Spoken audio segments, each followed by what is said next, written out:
I'd like to call the November the 7th, is it 6th, Indian River County Commission meeting to order. Teddy Floyd, Indian River County Sheriff's Office, Crime Prevention, will give the invocation, followed by the pledge by Commissioner Wesley Davis. Good morning. Good morning, Commissioner. Let us bow our heads. Father, we thank you. We thank you for the vision that you've given our commissioners. We thank you for our citizens. And God, as we begin to go down the agenda and plant seeds, God, that will make Indian River County better, God, we ask that you bless each and every one, all of our citizens, everyone involved. And God, will be ever so careful to give you the praise. Let us say amen. Amen. I pledge allegiance to the flag of the United States of America and to the republic for which it stands, one nation, under God, indivisible, with liberty and justice for all. I like that. Thank you, Teddy. Yes, ma'am. Thank you. Any additions or deletions from the agenda? Madam Chair, Coach Griff could not get out of class this morning, didn't want to get a detention or something, so I'll go ahead and pull item 5A, and we'll present that proclamation at the game Thursday night. Okay, thank you very much. May I have a motion on that? Move to accept agenda as amended. Second. All those in favor? Aye. Opposed? Passes unanimously. Thank you. Then we move on to presentation of proclamation honoring Connie Popple for outstanding service in the Indian River County Affordable Housing Loan Review Committee and Indian River County Affordable Housing Partnership Group. Connie? Thank you, Madam Chair. And bring your other half up. Representative Popple. Come on up. Oh, come on. I can lean on you. Yeah. Ralph, you just stand behind her and be quiet. Yeah. Thank you, Madam Chair.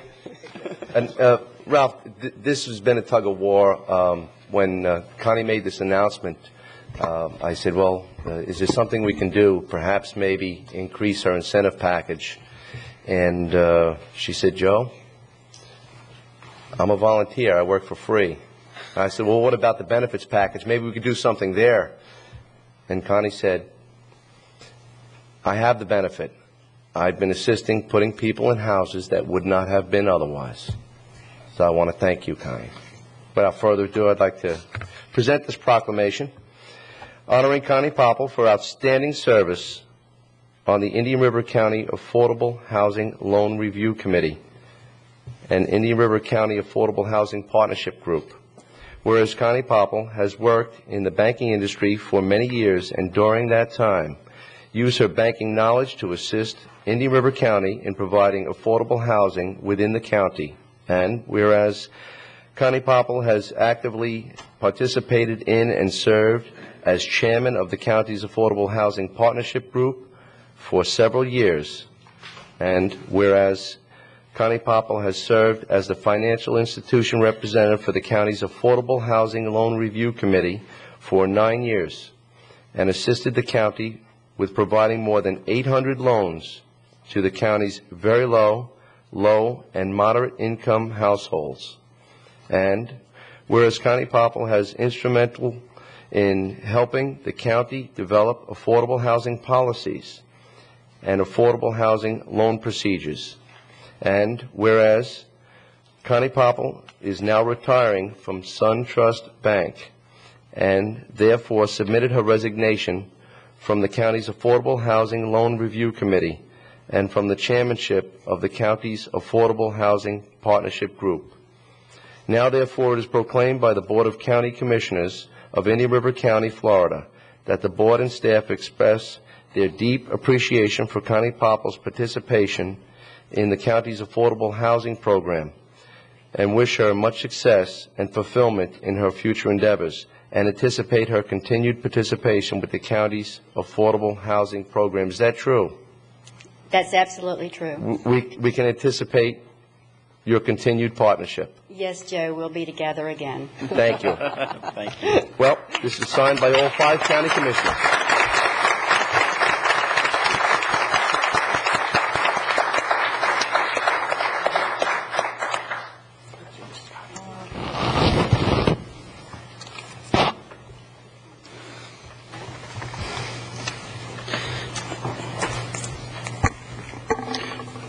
Ralph, at least we know where you get it from. Speech. Wow, I didn't realize I'd done all that. But I am very happy, and it's a privilege to accept this proclamation on behalf of the Indian River County Lenders Group and the Advisory Loan Committee. I've had a wonderful time working with this group, and I would like to mention the names of the banks that are involved, if I can remember them. Harris Trust, Indian River National, Marine Bank, Riverside, National City, Seacoast, SunTrust, and the newest member, Wells Fargo. And working together, we have put over 800 people in homes. And I want to tell you, we try to get the right people in the homes, but even more important than that, we try to keep them in their homes. The loan loss ratio for SHIP would be the envy of any bank, even the most conservative bank. Okay. So we've done a very good job with the education. We sometimes have to do a lot of hand-holding, but it is worth it when we see the pride and the joy when these homeowners accept their keys when we go to the closings. Without this, many of them would not be able to be in homes. And like I say, we are very proud of the loan loss ratio, which means we do our homework before we put them in the homes. So it's been indeed an honor and a pleasure. And I will be continuing to work with the Coalition on Attainable Homes. So Bob Keating, Sasan Rohani, and Joe, like I said, I will be back. So thank you all very much. Thank you. Thank you. Thank you. Thank you, Connie.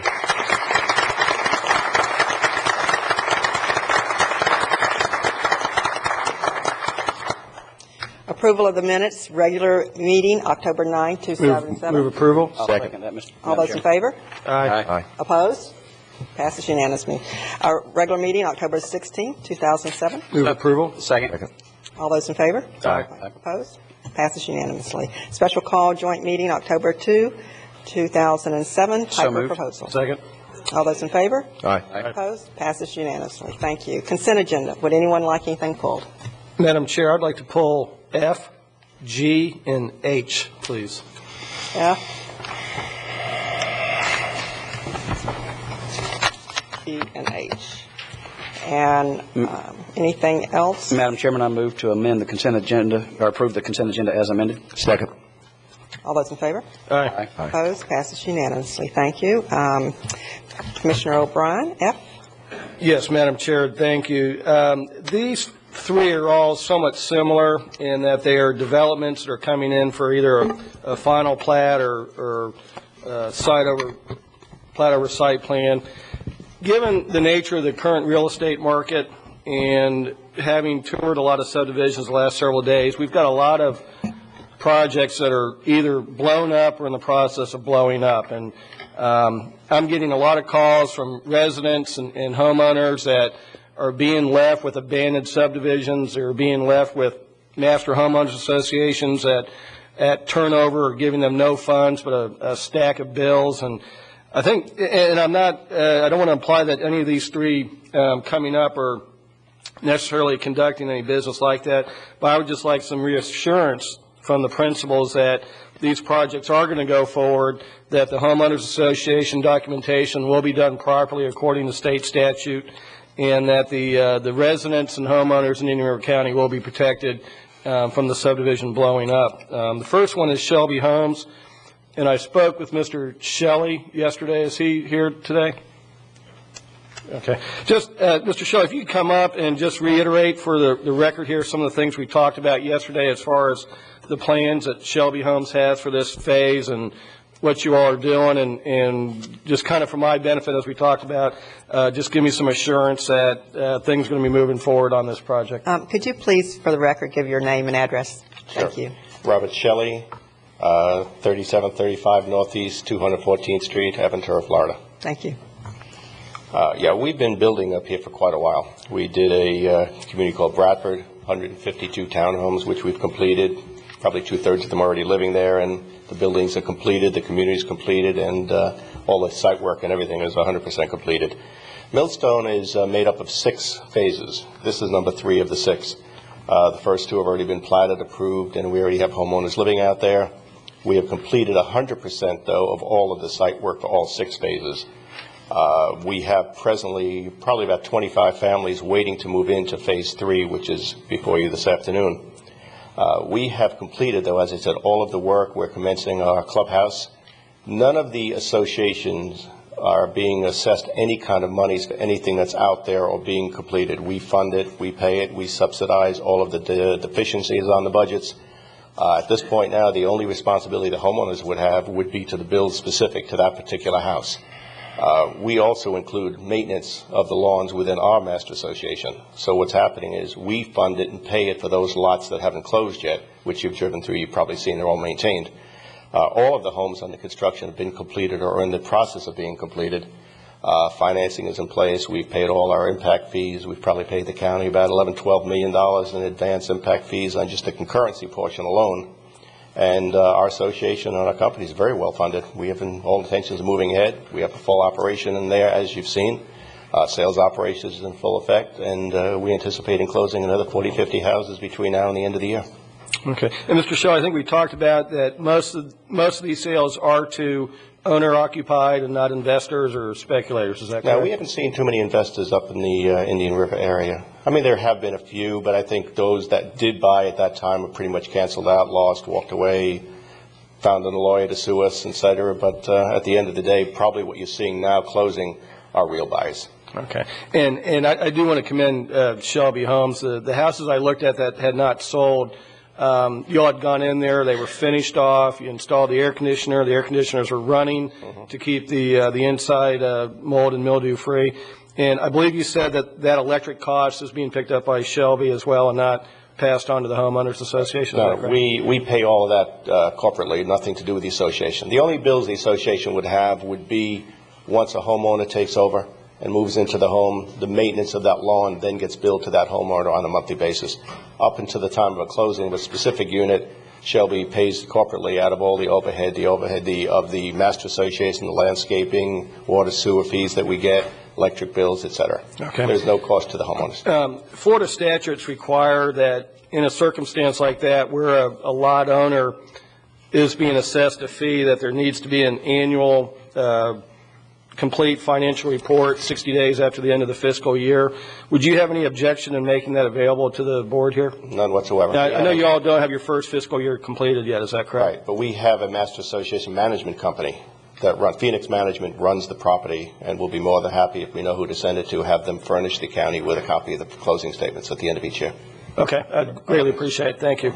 Bob, everything's good on all the phases, the site work and everything, and everything good? Okay. Madam Chair, I move approval of item F, final plat approval for Millstone Landing, Phase 3. Second. All those in favor? Aye. Aye. Opposed? Passes Thank you, unanimously. Mr. Shelley, Thank you very for much. coming up. G, Mr. Commissioner. Yes, Madam Chair. Again, this is a final plat for a plat over site plan. This is a multifamily development. My concern here is we have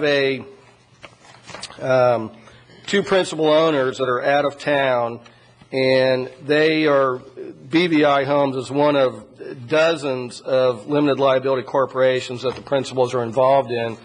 My concern on this one is there's nothing preventing these principals from just walking away from one particular project. They have, maybe tens of millions of dollars in these other development projects. If this one doesn't work out, my concern is that they just write it off because they have all these others going. So, and with them not being local, I just have a concern that they're not going to be here to follow up on their commitments and such. Now, I did meet with one of the representatives on Friday. They do appear to be good quality construction going on there, and they do have a marketing plan that I think will be successful. I just have concerns. Mr. Paladin, are you going to be representing BVI here this morning? Okay. And if it's time for questions, I have some concerns too, if I'm not mistaken. Doing a little bit of research for the meeting, I believe, if I'm not mistaken, there's been a Liz pendants filed against this firm in the official records, and that's typically not a good sign on the development. and typically means obviously pending litigation. And so, Commissioner O'Brien, I share your concerns right there. And it's a very visible spot in the county, and I'm wondering, what are we really facing and looking at? May we have your name and address, please, for the record? I'm Joseph Paladin. I'm president of Black Swan Consulting, and I'm representing Bella Vista Project and CJM Enterprises.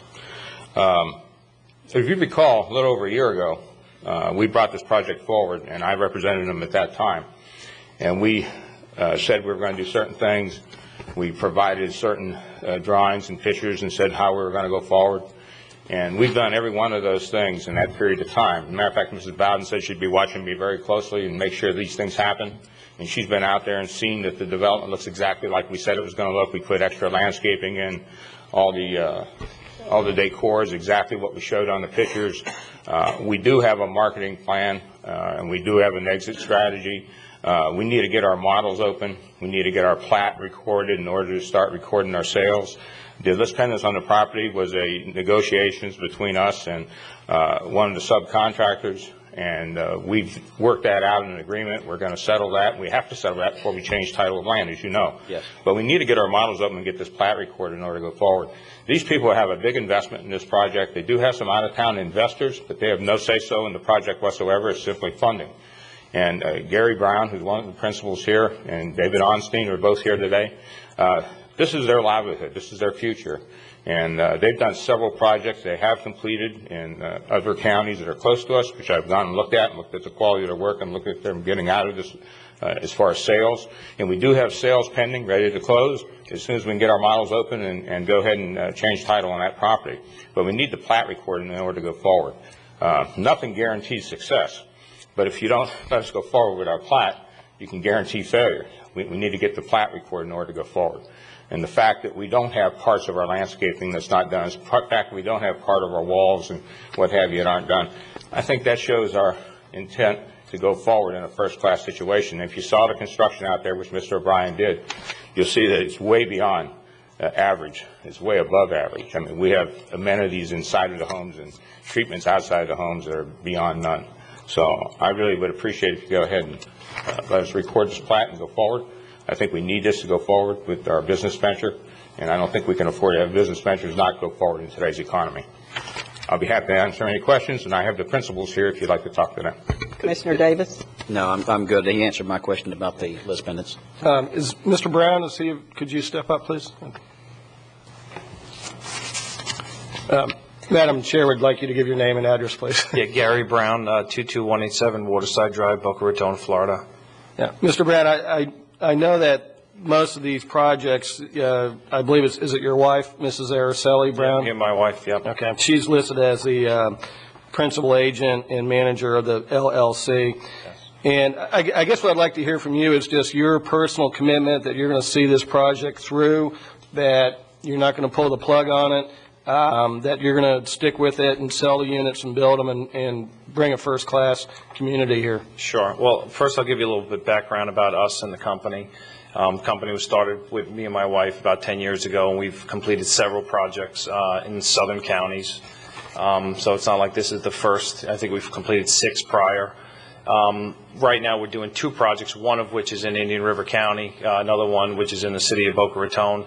So we're not, doing multiple projects. We do own quite a bit of land up here. Several years ago, we came up here. We really liked Indian River County and decided to make a big investment just because we liked what the county had to offer. So as far as Bella Vista Isles project, we are fully committed to going forward when it comes to a development like this. I'm hands-on kind of builder developer. I'm the qualifier and the general contractor of the company, as well as one of the financial backers. One of the things you brought up is about walking away. When me and my wife, go forward with a project, we may bring in an investor, but we're also responsible for the loan in a personal matter. So we both personally guarantee these loans. as well as my corporation. So, we are fully committed. As far as when we design these things, I put my personal attention into every detail, supervise construction personally on a weekly basis on all of our projects, all of our houses, all of our floor plans between me and David in my office. We go through and make sure that we do everything that we say we're going to do, and we build the kind of quality and the kind of projects that, that are above our competition, as you can see if you were out there taking a look at the subdivision. So, those are some of the things about us, and hopefully, we can go forward, get this plat recorded, and work with the county in the future. Thank you. Yeah, I did notice, I think y'all have at least 6 or 7 other properties up here. And 8 in total, yeah. 8 in total, okay. Well, Mr. Brown, I appreciate you coming up. We look forward to seeing you up here very often as you're going to be hands-on with this project, and hope you all have great success and can move forward. I appreciate your time. Thank you. Madam Chair, I'd like to move approval of item G, plat over site plan for Bella Vista Isles. Second. And I am still watching, Joe. All those in favor? Aye. Opposed? Passes unanimously. Thank you. H? Madam Chair, this one is kind of similar. I have just concerns. This is a residential subdivision where they've put in the roads and the front entrance gate and landscaping. Again, one of the principal owners is listed on over 200 different LLCs and corporations. I drove through this subdivision. There's a couple of nice lots out there that are near a conservation area and on the stormwater lake. My concern on this one is we have several other developments where the developer has sold just enough vacant lots to get his money back, and then he walks away. And my concern here on this one is I don't see anything unique about this particular subdivision that makes me think they're going to sell a bunch of homes and have this thing built out in today's real estate market. And my concern is that by getting the final plat, they'll then sell enough lots to get their money out and then just walk away. And we have several others that have done this. So I don't know if there's any principals here from Brookhaven, but I'd like to hear from them what their plans are for this subdivision. Hi. Good morning. May we have your name and address, please, for the Yes, record? I'm Dominic Leosi. I go by Nick. Nick? My address is 5 Tarrington Circle in Palm Beach Gardens, Florida. Our subdivision is significantly different than Shelby and the other one, BVI, that you just talked about, in that all we are doing is subdividing the land and selling lots. However, all of the lots are already sold. And so we are going to be closing an escrow with the Homeowners Association. We are funding $500 per lot into the Homeowners Association at closing so that they have an initial reserve. Our budget for the Homeowners Association is only $13,000 a year. It's for mowing and maintaining the wetlands around the lake. And so that we're actually going to fund, out of 49 lots, we're going to fund that much times 2. They're going to have that money, and they're going to be assessed as they go along. So they're going to have a nice dollop of money up front for reserves, and if there's anything that's wrong that they find, and for whatever reason I don't complete, which isn't going to happen, we've finished most of the improvements and bonded the rest, and they're being completed as we speak. But all the lots are sold. So there won't be a developer. I won't have any obligation after closing. I would have put $13,000 into the fund, and they'll be paying for the rest of it as they go along. So it's pre-funded when we close. Okay. When do you plan on that turnover from the master homeowner? At closing, after we complete all of the closings. And how many closings have you completed to date? We can't close until we get the plat recorded. Right. We've got 49 contracts to sell all 49 lots. It's not a large subdivision, it's 49. And so they're all pre-sold. We have a couple that are already may not close because 2 people, it's been 4 years, and 2 people have actually died since then, so we're probably going to keep those lots. But we've got we feel we'll have those pre-sold before we get done with the rest of the closings. Okay. Mr. Keating, on this subdivision, it came in, if they're asking for their plat to be recorded now, then it would be under the new ordinances that we passed with the 13 pending ordinances. But 4 years ago, sounds like to me that they could have been under the old ordinances. That's correct. Stan Bowling, Planning Director. They will be subject to the maintenance bond requirements and so forth when they get their certificate of completion. So there will be maintenance money out there, and they are subject to that. But you're correct. They were approved. The preliminary plat was approved prior to some of the last type of Growth Awareness Committee type of requirements that were in place, but they will be subject to the maintenance bond. Okay, and I guess really my question that I have in this is we've got kind of a different situation where the developer's still involved in the project. Now we've got a developer that's not going to be involved, and I'm not sure which one's best because I don't want another Citrus Springs scenario, for the lack of a better term. So I'm assuming staff's on top of this, and we are not going to have people screaming at Commissioner O'Brien to solve that problem. But by the way, just to answer part of that question, the same as the last group, we have a professional management company that will be managing the association because it's small. It isn't logical to have 49 people come in and form their own organization. So in our budget is a management fee. They will manage it. They will have access to the $500 we're putting in for each lot, and they'll collect and manage the property. So it will be professionally managed. We're walking away, turning it over to them to manage. I mean, it won't be immediate. It will be the last sale, but in the next 90 days after we record the plan. Okay. May I call you Nick? Sure, please do. Nick, would you mind notifying the county commission office of the date and location of that turnover? Sure, absolutely. I appreciate that. Okay. Any other questions? No, I have none. Yeah. Bob, Stan, you guys are good on the bonding and everything on this? Okay. May I have a motion?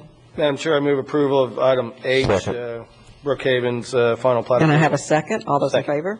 Aye. Opposed? Passes unanimously. Thank you for coming up, Nick. sir. Thank you very much. That completes the consent agenda. Constitutional officers and governmental agencies, Jeffrey K. Barton, Indian River County Clerk of the Court. Constitutional Officer Financial Report for fiscal year 2006-2007. Letter dated October 19, 2007, pages 331 to 332. Good morning, Jeff. Good morning, Commissioners. How are you this morning? Good. It's my pleasure to be here this morning before you to give my annual financial report and our activities and what we're returning to you for the fiscal year just ending September the 30th. As you're probably aware, we have 3 different funding formulas that finance our office. One is from the state and our reporting requirements for the court system for the state. The other has to do with the local operation of the recording department and other functions that we provide at the courthouse, like doing passports, marriage licenses, all those things that are not clerk of court's function. So we've put them in a fund that most of that money comes back to you after we pay expenses. We had an initial budget for all operations of $5,522,900. We ended up collecting $6,331,454. The only one of our revenue sources that came in under our budget was our recording fees, which is understandable under the current condition in housing sales in this county. So we were below. But still with that, most of the excess money from that particular operation flows through to you. You did get $411,000. And I'm glad to have turned the check over to you, and it's already deposited in your bank account. But I did want to explain 2 other things. Our original budget that we applied to the state showed that we were going to be short revenues, so they contributed $329,000 to our operation. It ended up, after everything was said and done, the other revenues in court cases that we had $960,000 left. $960. So we had to return the $329,000 to them, plus the additional $580,000, which they used to fund other court operations. If there were other clerks around the state that didn't have enough money coming in, they fund them. What's left, they increase the budgets of court administration, state attorney, public defender, and the state Supreme Court. And all of those entities give me more jobs to do, but no additional help. My budget to them is controlled every year, and I am only allowed 3.5% total increase in funding dollars. So as you can see, with us being a growing county, I'm collecting a lot more money that flows through to the state than we get to keep here locally. And that's one of the reasons why I wanted to come forward and let you know how it operates and where we are. We know how it operates. The state wins, and that's their version of 5% below rollback.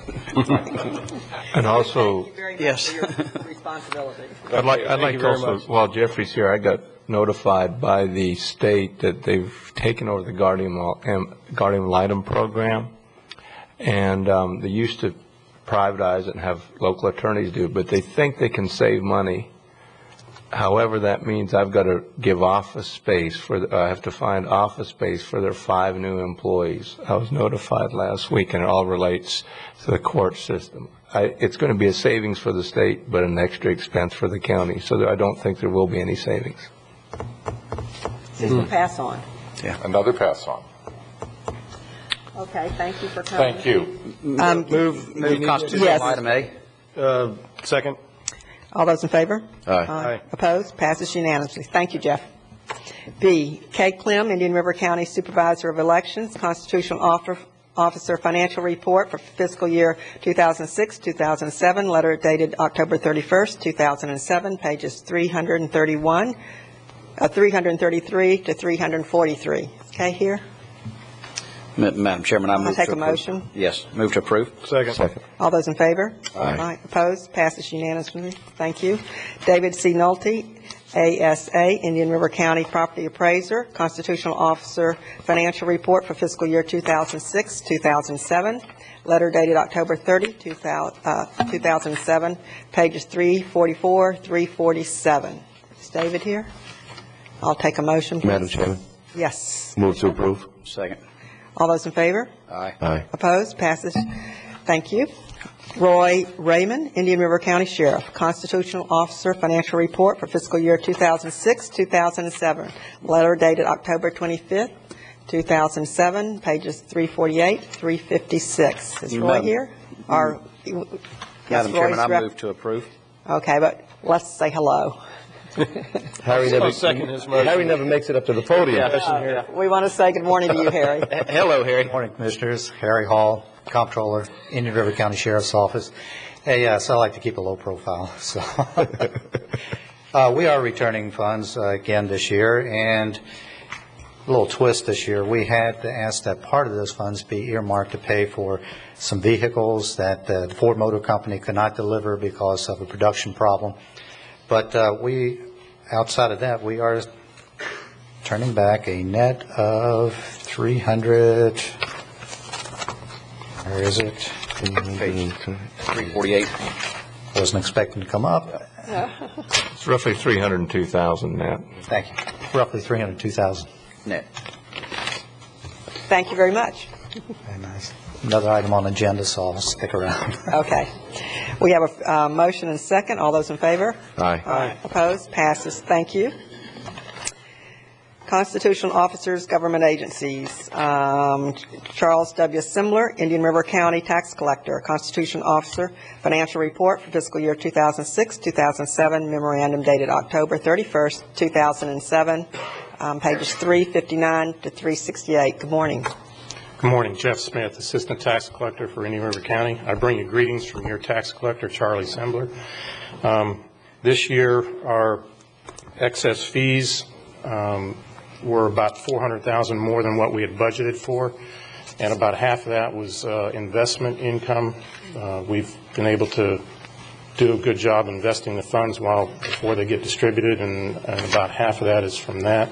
I also want to bring you up to speed on where we're at. As you may be aware, we've moved our west office from Ryanwood to 82nd Avenue, and we will be here in the administration building come January. So, well, we're looking forward to having you come over. Thank you. And the money has been wired. It was in there last week. So our total excess fees for the year was $3.3 million, and the county share of that was 2.9. So, thank you. Do you have a motion? Madam Chairman. Second. Motion to move to approve. And second, all those in favor? Aye. Opposed? Thank you very much. And back up to Roy Raymond, Indian River County Sheriff, budget amendment for a year ending September 30th, 2007. Letter dated October 23, 2007, pages 357, 358.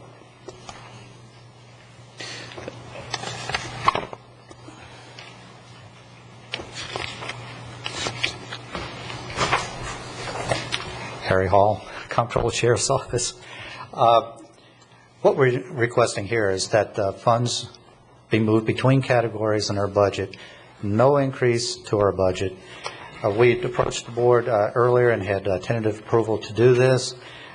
This allowed us to use excess monies by tightening our belts this past current year to buy items, capital items that were needed for the current year we're in, thereby saving the taxpayers, hopefully, ad valorem taxes, take some of the pressure off. Anyhow, the page here shows where the funds were generated and where they went to fund the capital items. And hopefully, some years in the future, we'll be able to do this again. The way things are looking, doesn't look too promising for the coming year. But we'll probably be back asking if that opportunity does arise for us to have excess fees to move, to take the pressure off fiscal year 08 and 09 budget. We'll be back to ask that. Thank you. Thank you. May I have a motion? Move to approve budget amendment for September 30, 2007. Second. All those in favor? Aye. Opposed? Thank you very much. Passes. Public items. Public hearings. Twin Oaks request to rezone 5.4 acres north of 16th Street and east of 74th Avenue from A1 to RS6. Memorandum dated October 25th, 2007. This is quasi-judicial, pages 369 to 398. Gentlemen, good morning. Good morning. I'm Bob Keating. I'm County Community Development Director. This is a rezoning, and the proposal is to change the zoning on the property from agricultural A1 that does allow limited residential up to 1 unit per 5 acres to RS6, and that's residential single family up to 6 units per acre. This aerial shows the subject property outlined in orange. This is on the north side of 16th Street, and it's between 66th Avenue and 74th Avenue. It's a relatively small piece of property. It's just a little bit over 5 acres in size. And as I indicated, the proposal is to rezone the property from A1 to RS6. And the purpose of this rezoning is to allow or give the property a zoning district that allows development that's consistent with its land use designation. And the land use designation is M1, and that's medium density residential. Planning and Zoning Commission did consider this proposed rezoning at its meeting of October 11th, and they voted 6-1 to recommend that you approve the rezoning. This graphic shows what the surrounding zoning districts are, and you can see there is a single-family subdivision to the east, and that's Breezewood Park, and that is zoned RS6, the same zoning district that is requested for the subject property. To the north is property that's zoned RM6, which is multifamily residential. To the west are several properties that are currently zoned A1 agriculture, and I think you're aware that generally the agricultural zoning district within the urban service area is a holding zone. It's considered temporary until a property owner comes in and actually applies for a zoning district that he'll use to develop the property. So it's anticipated that really that all of the A1 zoning within the urban service area will eventually be rezoned, and that's what staff anticipates for these properties just to the west of the subject property. Further west, you may remember that property. It was the subject of several meetings and rezonings. It's currently zoned RM8 with some restrictions put on it regarding overall density of development and providing some affordable housing. That property is actually at the corner of 74th Avenue and 16th Street, and that rezoning occurred in the last year.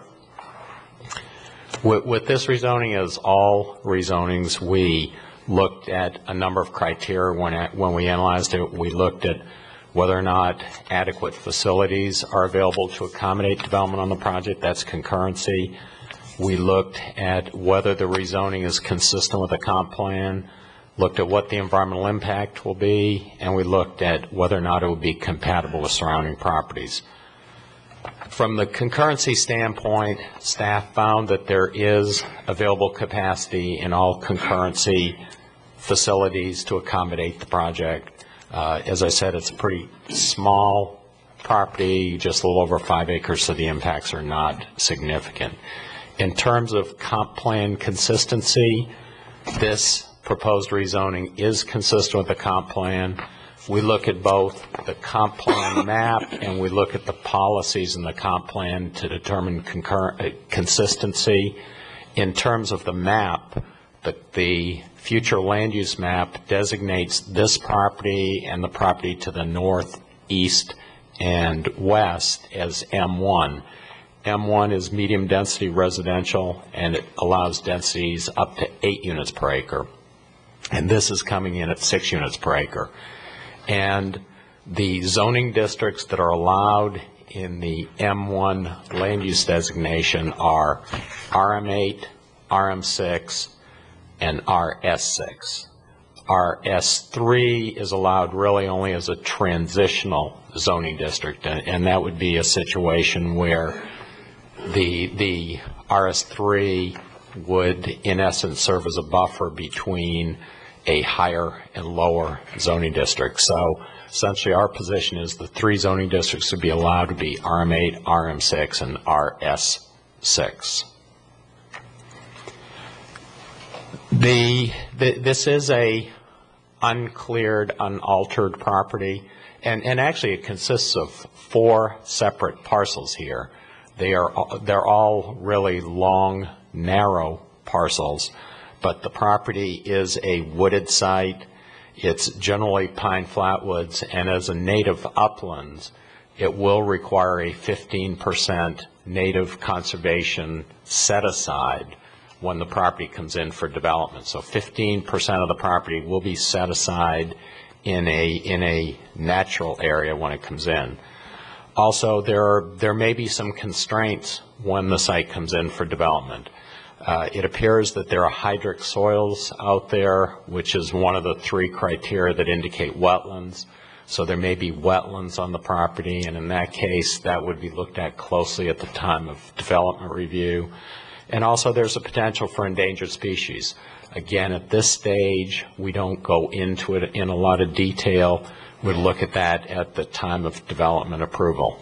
So those are the environmental concerns that would be looked at a later time. In terms of compatibility, staff feels that the proposed RS6 is compatible with the surrounding area. Obviously, it's less intense than the RM6 to the north. It is the same zoning district as the existing subdivision to the east, and it's less intense than the RM8 that's a little further to the west on the corner. And staff does anticipate the A1 zoned parcels to the west to be zoned something different in the future. To the south, 16th Street actually is the urban service area line here, but to the south is part of the Point West Golf Course and also the East Village of Point West. Because Point West is a TND, traditional neighborhood development type of community, there are allowances for Point West to have, in essence, urban development outside the urban service area. So in this case, the urban service area line doesn't provide the differentiation that it would in other parts of the county.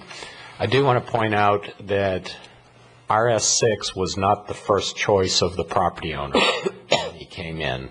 The land use designation allows 8 units per acre, and it could accommodate multifamily, and staff said we would not consider RM8, staff said we would not consider RM6.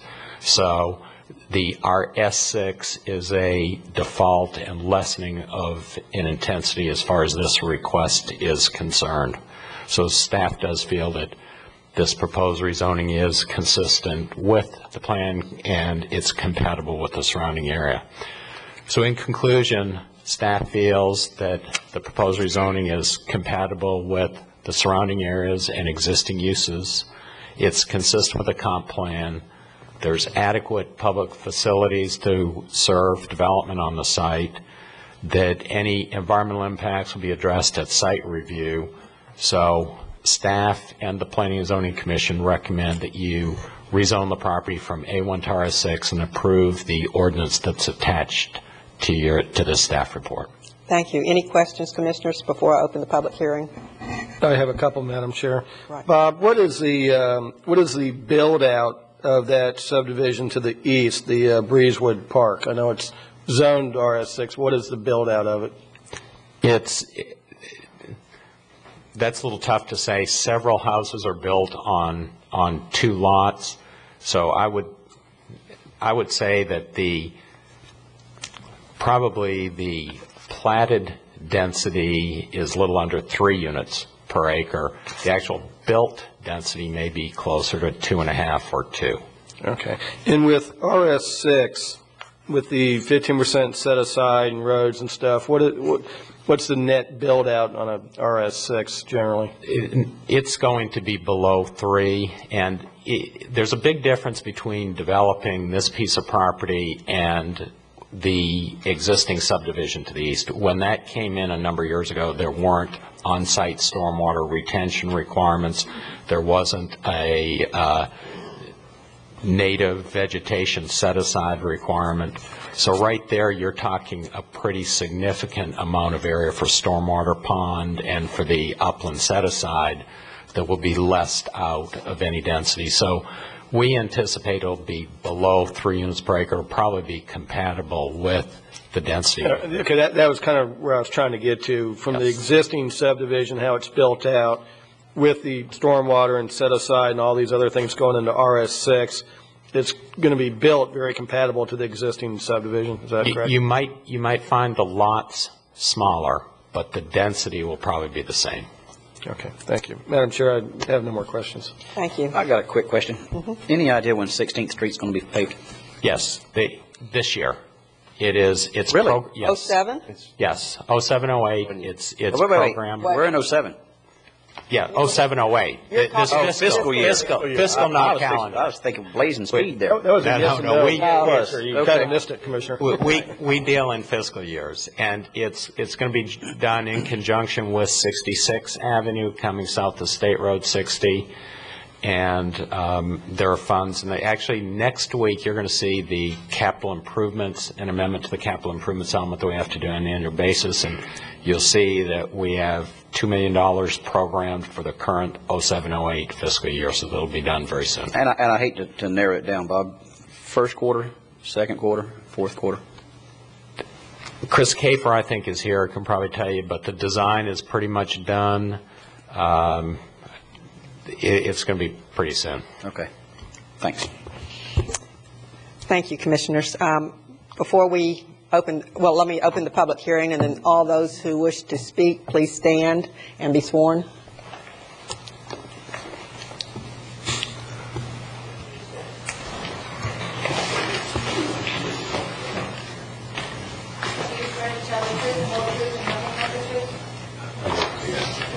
Thank you. Okay, we open this for the public hearing, and I'll take someone on this side, and we'll use both podiums. Please give your name and address for the record. Bob? Bob Johnson, Corwin Subdivision. We recently loaned the state money to widen Route 60. Now we see a subdivision coming in that seems like it meets the requirements of the widening concurrency agreements that were made. And I was just wondering how that rolled out, and what the impact was. Are they getting under the scope on the concurrency? Are they having to pay to help the concurrency widening? Thank you. When the individual lots of this subdivision come in for a building permit, they will pay the State Road 60 fee in addition to the impact fees. So each of the lots here will be contributing to paying off the debt to the state. Okay. Thank you. Anyone else like to speak to this item? Seeing none, close the public hearing. Commissioners, what's your Move to pleasure? approve, Madam Chairman. I'll second that. Any further discussion? All those in favor? Aye. Aye. Opposed? Passes. Passes 3-1 with Commissioner Fletcher opposing. Is that correct? Yes. Okay. Moving on, consideration of an application for certificate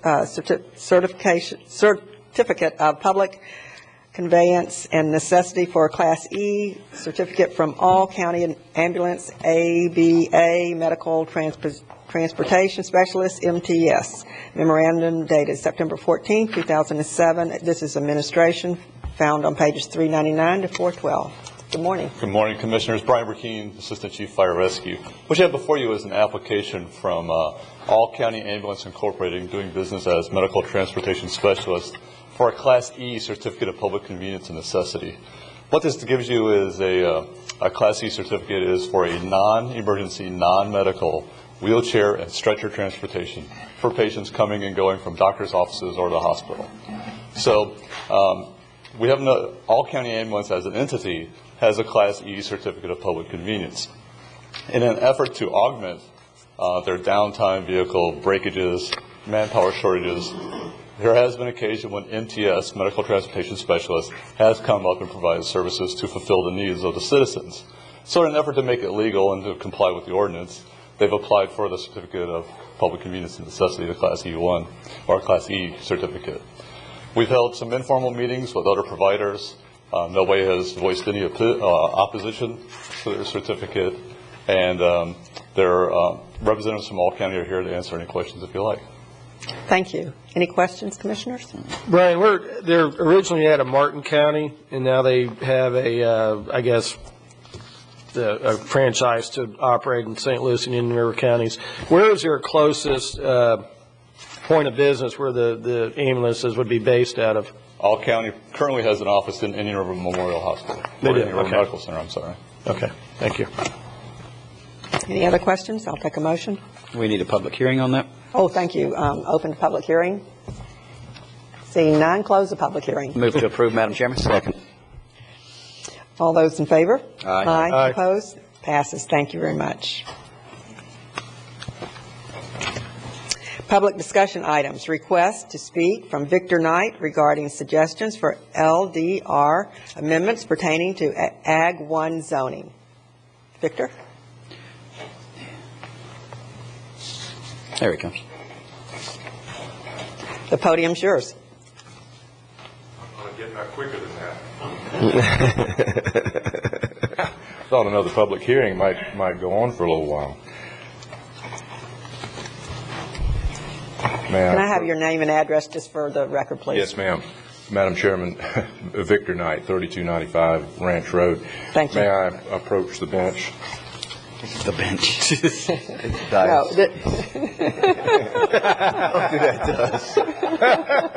Oh, we're elevated. Okay. We've got a second job here, don't we? Good morning. I appreciate the chance to bring up something to you all that I've been thinking about for a couple of years. At the last commission meeting, you all very wisely, I think, voted to impose a moratorium on mining operations or mining permits. After further reflection and some conversations with staff to get me on the right track, I would suggest to you today that perhaps a more targeted approach would be appropriate here, because I think we need to look at the Ag 1 district in this county, and I'm not talking about that portion of Ag 1 that is situated out in the middle of the town of Fellsmere. I think they've got that under control. I'm talking about everything east of I-95.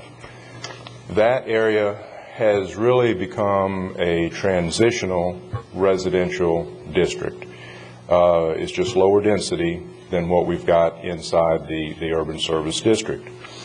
I would ask that you perhaps, and I don't know if you can do that in this forum, but look to amend your previous vote to target this moratorium to the Ag 1 district and allow the Ag 2 and Ag 3 to continue under the current guidelines, because there may be some legitimate operations out there. There's very little residential encroachment, and that I think we need to certainly allow certain mining operations, if they're in an appropriate location, to continue. At this time that you take this time out, if you will, with a moratorium, if one does in fact take place, it looks to me like it's a very good opportunity to take a look at the land development regulations in general as they pertain to agriculture. My conversations with staff went along these lines. In days past, long gone, agriculture was kind of a catch-all area for a lot of activities that no one really complained about. I'll give you a case in point. At 26th Street and 82nd Avenue, right abutting the urban service district, a couple of years ago, a permit was granted for a citrus processing plant. Totally within the guidelines of today's rules and regulations, but totally inappropriate in terms of use, because that really is clearly an industrial activity, and it's going to be plopped right next to a RM8 district, right up on your urban service district lines. And in my opinion, I think that's inappropriate. So there's several of these kinds of activities that the consensus of folks I've talked to feel like that we need to treat the Ag 1 district differently. We need to look at all of those LDRs as they pertain to that district, and either through a workshop forum or whatever, gain some insight and direction on that. So today I would ask first that you consider amending your previous vote to restrict that moratorium down only to the Ag 1 district, and at the same time, I don't know how you work this in there, but to address all of those LDRs so that we clean up this thing, so it's not the catch-all garbage can of uses that it has been historically. And I don't mean to be throwing stones at agriculture, because as many of you know, I'm very active in citrus and cattle, but there's an appropriate place to put these industrial operations, and right in the middle of a growing residential transition area is not the place. I thank you very much, and if you've got any questions, I'll be glad to answer. Commissioners, any questions? Yes, ma'am. Yes. Good. They're very interesting points, and exactly what you're talking about, in particular with the industrial uses of the packing houses. It has posed problems for us as far as what are we going to do with this industrial use property now inside of an agricultural node is really what we've seen with Indian River Exchange Packers. We've got one, well, it used to be in the county, now it's in the city of Fellsmere out of Sun Ag, and we've got another one, though, with Premier Citrus. Theirs is another. So I understand exactly what you're saying. Probably, Commissioners, where I would feel the most comfortable before we make any decision on this, and I'm sure that Mr. Knight would agree, is we have an Ag Advisory Committee. And to balance some of the interest of the individuals that are truly farming at the same time for those that are like we are living also in the A1 area. I would suggest this be a topic of our meeting, and perhaps staff could come forward with some recommendations, and we have those committees to advise us to move forward at to address exactly what you are talking about. Another thing that comes to mind that I know is a problem is the issue of kennels. Right now, you could have a kennel right next to you. That may be good or bad, depending on your insight. Exactly. But it is something that we have seen. There's been some discussion about taking it from a minimum of 5 acres, I believe it is, up to perhaps 10 or 20 acres for a kennel of some kind. And you're right. We are changing, but at the same time, we don't want to ignore the opportunities for future agriculture uses in the A1 area. And I think we've got a pretty talented group of individuals on our Ag Advisory Committee that I think could really facilitate this. Right. Legitimate agriculture, in my mind, is so many cow units per acre, or actually it's acres per cow, or legitimate crops, and that's set up. University of Florida clearly indicates what those ratios are, and but I would encourage you to look to limit this moratorium strictly to that more dramatically affected area, and if you could take that action, I think that would be appropriate, because it certainly wasn't my intention to shut down everything in the county. And I'll also offer, if this topic is kicked over to your agricultural committee, I would offer either to speak with them, consult with them, or even participate in the committee at some point. Sure, absolutely. Thank you. Madam Chairman? Yes. Commissioner Davis, was that in the form of a motion? Well, we want to hear if there's anyone else who wants to speak to this, too. I think I'm done. Thank you. Stand by. We might have some more questions. Okay. Anyone else? Yes. Joseph Paladin, President of Black Swan Consulting. Madam Chair, may I approach and pass out some paperwork, please? Yes.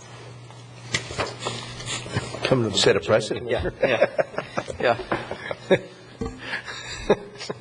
I told you not to follow mine. Yeah. I'll make the job easier. Shall we follow yours? Thank you. Thank you.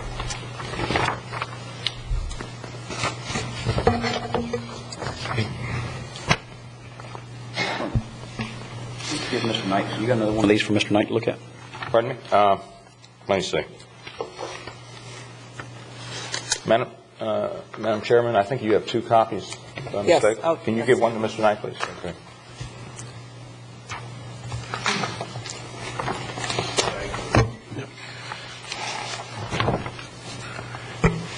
I had to make these copies myself. My daughter's pregnant and comes in late, so I'm at a disability right now. Are you bragging or complaining? I'm bragging. I think a little of both. I was wondering why they were black and white. Yeah. Let me make a couple of statements here. I represent the Wild Turkey mining project outside of 82nd Avenue, and I have other clients out in that area. Let me make a general statement. Right now, I think the way the economy is out there, and I think the way the job situation is, and so many people hurting right now, it's different than it was a couple years ago when we were trying to slow everything down. I don't think that having a blanket moratorium on anything is a good idea. I think probably that the word probably would be a negative right now in the community. What I would promote is, I passed out a paper giving you some suggestions on what I think we should use as a policy change in the permitting process of mines. And I think those items that we've listed below, if you like, I can go ahead and go through them. There's only 10 of them at the podium, so the people out here cannot see them at the same time. Would I have your permission to do that, Madam Chair? Yes.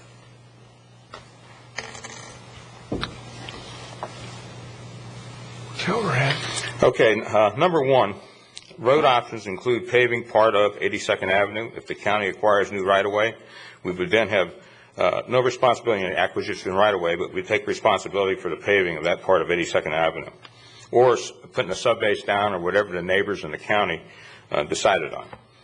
Discuss We've discussed trading a piece of property, maybe from the Sexton piece, to get a right-of-way to the south end of the property, so where we could cut out most of 82nd Avenue. That would be something that we'd have to negotiate, which we're looking to negotiate, and would be more than fair with the negotiation process.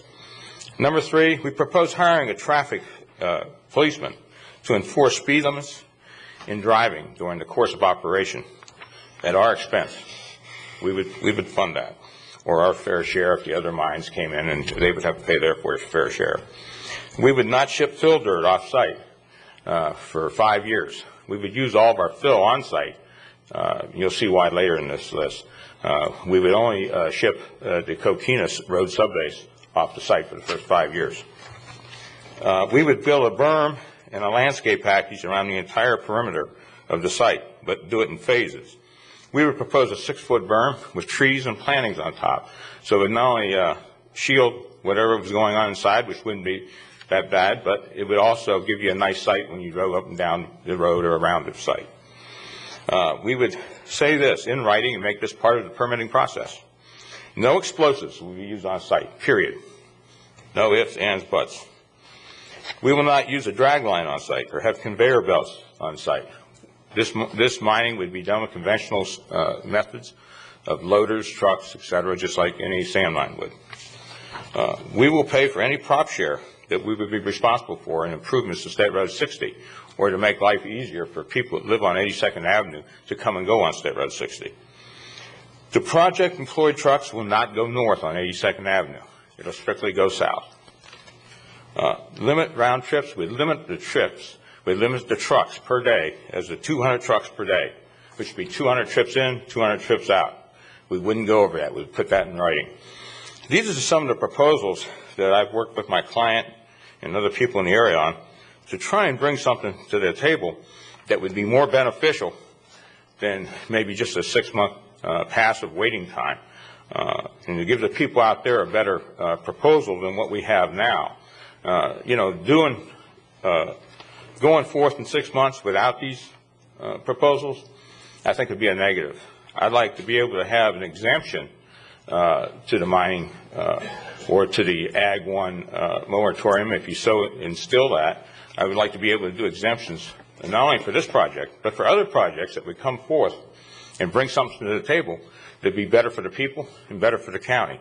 And I think we all work together to get the best proposal for the county. And this traffic person out there, I think this is huge. I heard, stories about people being run off the road, trucks going 40, 50 miles an hour instead of the speed limit it should be going. I think this would be enforceable if we had a person on site during all working hours. And of course, we just passed some policy changes. That would be part of the agreement also. But these would be in addition to that. And maybe you could incorporate some of these into your policy change if staff is so see the wording to do so. And then each one would be negotiated on its own accordance, depending on what they had to give and what they had to offer. But I would propose this as an exemption, or in lieu of saying we're just going to go forward and spend money and time on a moratorium that has to be over someday. That's my proposal. I asked for some kickback from the county commissioners to see what your feelings are. I prefer the word feedback. Yeah, feedback. Feedback. Thank you, Wesley. No problem. No problem. Usually that's the other way around anyway. Yeah. Jeez. I dare speak first on this one. Let's see. I guess I don't want to. I mean, I understand that one of these is a part of the other. But what I really see Mr. Knight bringing forward, and maybe I'm missing his big picture, the big picture, in my opinion, really is a lot of the compatible uses, and mining may be one of them that's yet to be determined as it comes through a committee and all that kind of stuff. But I do understand what he's saying about the other ones that I think, a packing house, we've seen what that can do, and the industrial type uses and the dilemmas that it has later on. And I really see that more of what Mr. Knight's trying to bring forward. And I really agree with what Mr. Knight said, and I agree with what you just said. But I think if we looked at each one as an individual process, until we figure out if we're going to change the LDRs or change some of the comp plans, that could take quite a while. I think if they came through on their own merit, I think that would give the county, the people that live out there, Mr. Knight and the other people, residents, be able to have their input on each item. right now, and I'm just speaking for the mining part of this, because that's what we actually talked about when Ms. Bowden brought forth a compromise to try and do a temporary moratorium. We don't have coquina in the area. It's not available. I mean, at one time last year, I talked with staff. We're talking about going out of the area to bring coquina in for roads for the county. It's not something that's available in every corner. Now, we'll have our own coquina farm here that we can use for roads for the county, roads for expansion, roads for subdivisions, etc. It would keep less traffic off the county roads and off the state roads coming in. And I think that with us keeping up those roads and with us being responsible to the county, in other words, put the county in charge of keeping those roads up, then let the county charge the minings and the different mining projects out there, including us, our fair share, to pay the county, so that the customers out there wouldn't have a problem calling the county with a complaint and the county has to call the customer, et cetera, et cetera. We would take that middleman out, and I think that they would have a much better neighborhood out there and be maintained much better, and it would be a better situation than they have right now. So I'm pertaining particularly to the mining process where we need the coquina. It's not going to be explosives. It's not going to have drag lines. It's going to be mined under standard methods of mining and trucking. I think one of the dilemmas we heard the last meeting was the safety factor, and we heard that loud and clear. And we do need some guidelines and some here, and we need to address the permitting process and put some safeguards in place for the neighbors and anybody else. But we also want to encourage and help, if through the means the government can, for the property owners to get the very best benefit out of their land as they can. And that helps everyone. And that balances where it should be. Balances, and that's government's job, is trying to help everything balance and everybody live a quality of life we all want to live. And that's absolutely our intent, Madam Chair, is we want to be a part of that program where the neighborhood and the people out there and the business people in the area all feel that we're working together and make this a plus and not a liability in the community. And I think with these proposals we brought forth, and if we can somehow incorporate these proposals into the permitting process to where the permit would be relying on these methods being incurred, and even if there's a fear of being sold someday, which we have no intention of selling this, we're going to mine this ourselves, the proposals we brought forth would stay with the permit. So I think that would give the people out there a better security feeling of what they have to look at in the future, and not question how many trucks they will have a maximum, whether or not there's going to be people speeding, whether or not we're going to have drag lines or explosions. I think all this stuff should be incorporated into the permitting process. If maybe we could kick this back to staff and then bring it, have staff mold it, and then bring it through your committee? Yeah, and I think that's a good idea. That would be the ideal format. Commissioners, I have a question, because you have asked for a moratorium, and that's such a drastic measure. Usually when the M word's used, there's hysteria out there. So we're a little concerned with the economy being bad and things like that. I think if we came back with a proposal that was, that tried to protect and made it a safer process, as far as, I know there's been some concerns about roads, safety, and I think if we look at those measures rather than a moratorium, I think it's a better idea. And Mr. Knight even brought up packing houses, industrial citrus. Ocean Spray operated out there. Mr. Hamner's operated. We've got packing houses along US 1 and dense areas, and they've operated efficiently without a problem. So I think we've got to be careful that we don't overreact, but we've made some mistakes. Our ordinance isn't tight enough. Maybe work at looking at some things so that we can have these kind of industries operate, yet help protect the neighbors. Okay.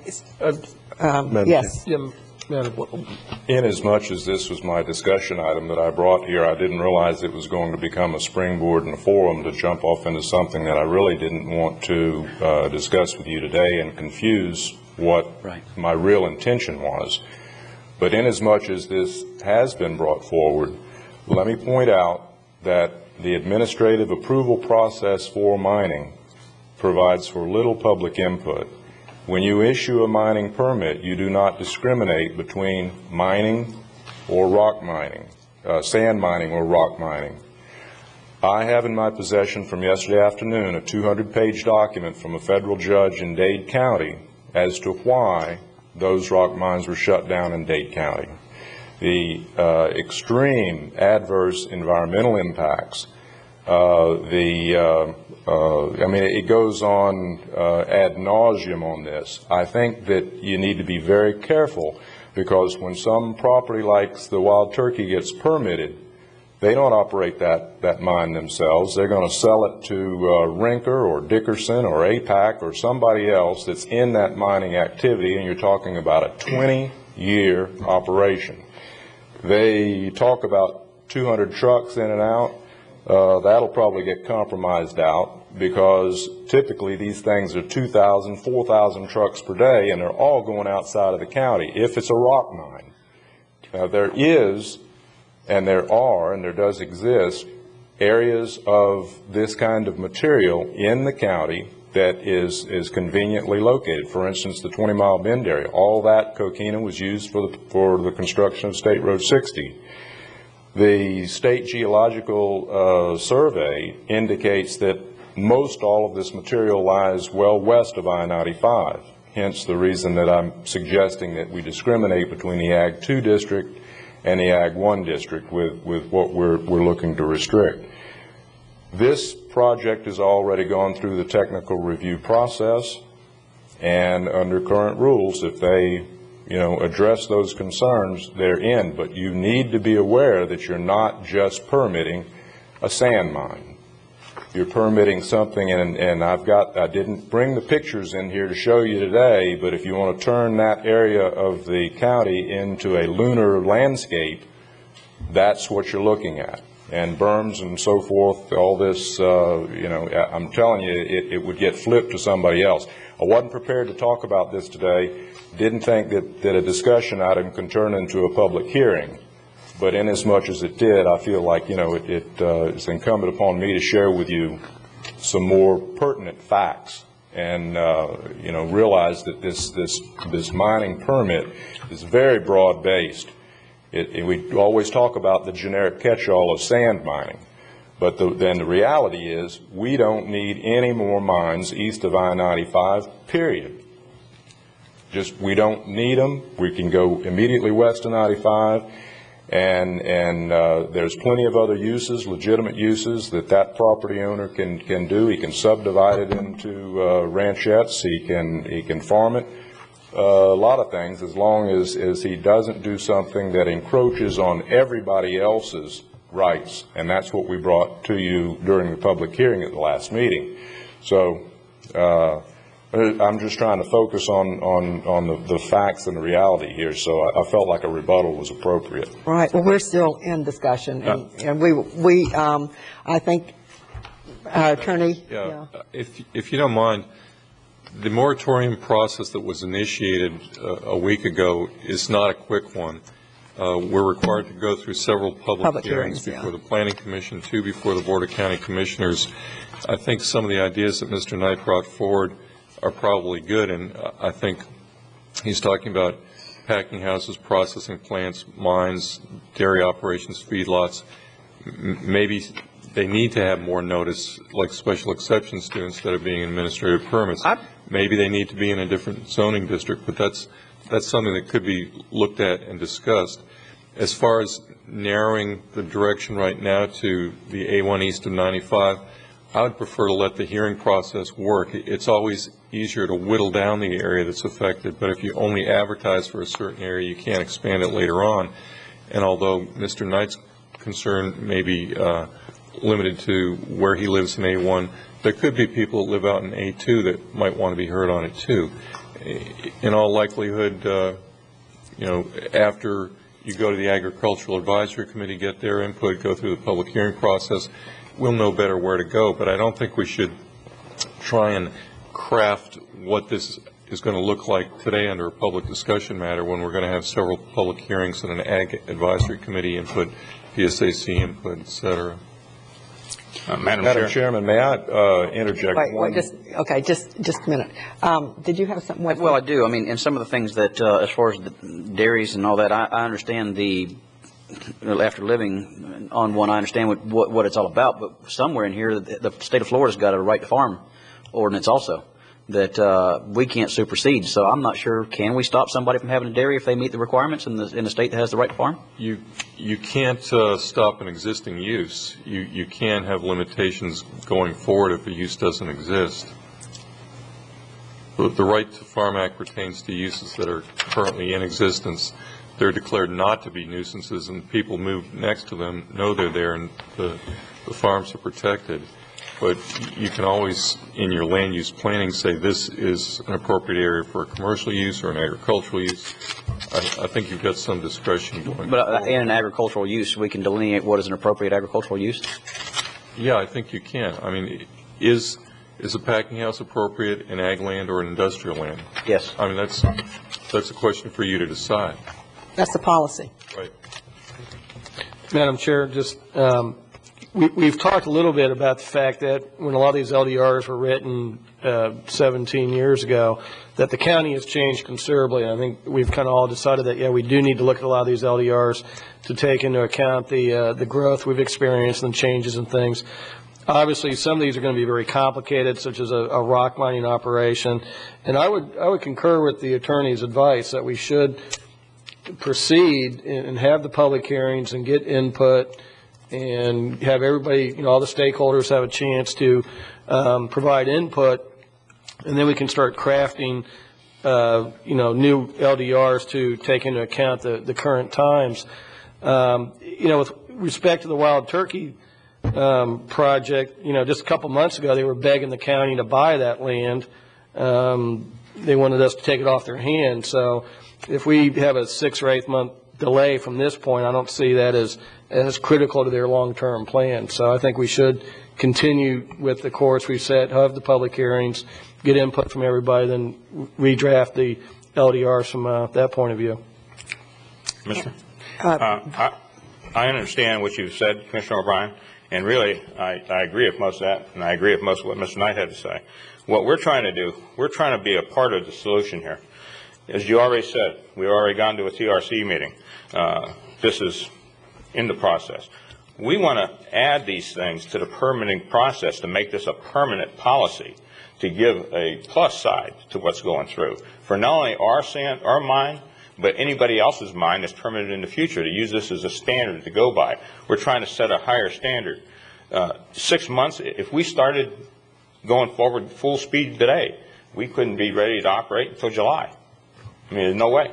So what you're saying is absolutely right, but we're looking for an opportunity to add to what we can control as far as what people can do out there when they mine. We're not trying to take stuff away to make it more wide open.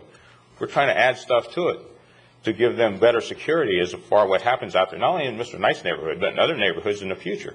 We're not trying to get away with it, and we're trying to add to it. So we ask that we can just add this to staff's work and see if staff can incorporate this into the permitting process, and we'll continue to go forward, but we'd like to adopt these into the permitting process before the permit's issued.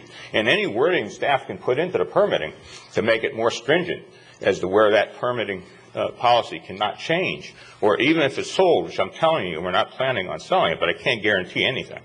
I mean, but I'm telling you that's not our plan. But even if it is, these provisions should go with the permit.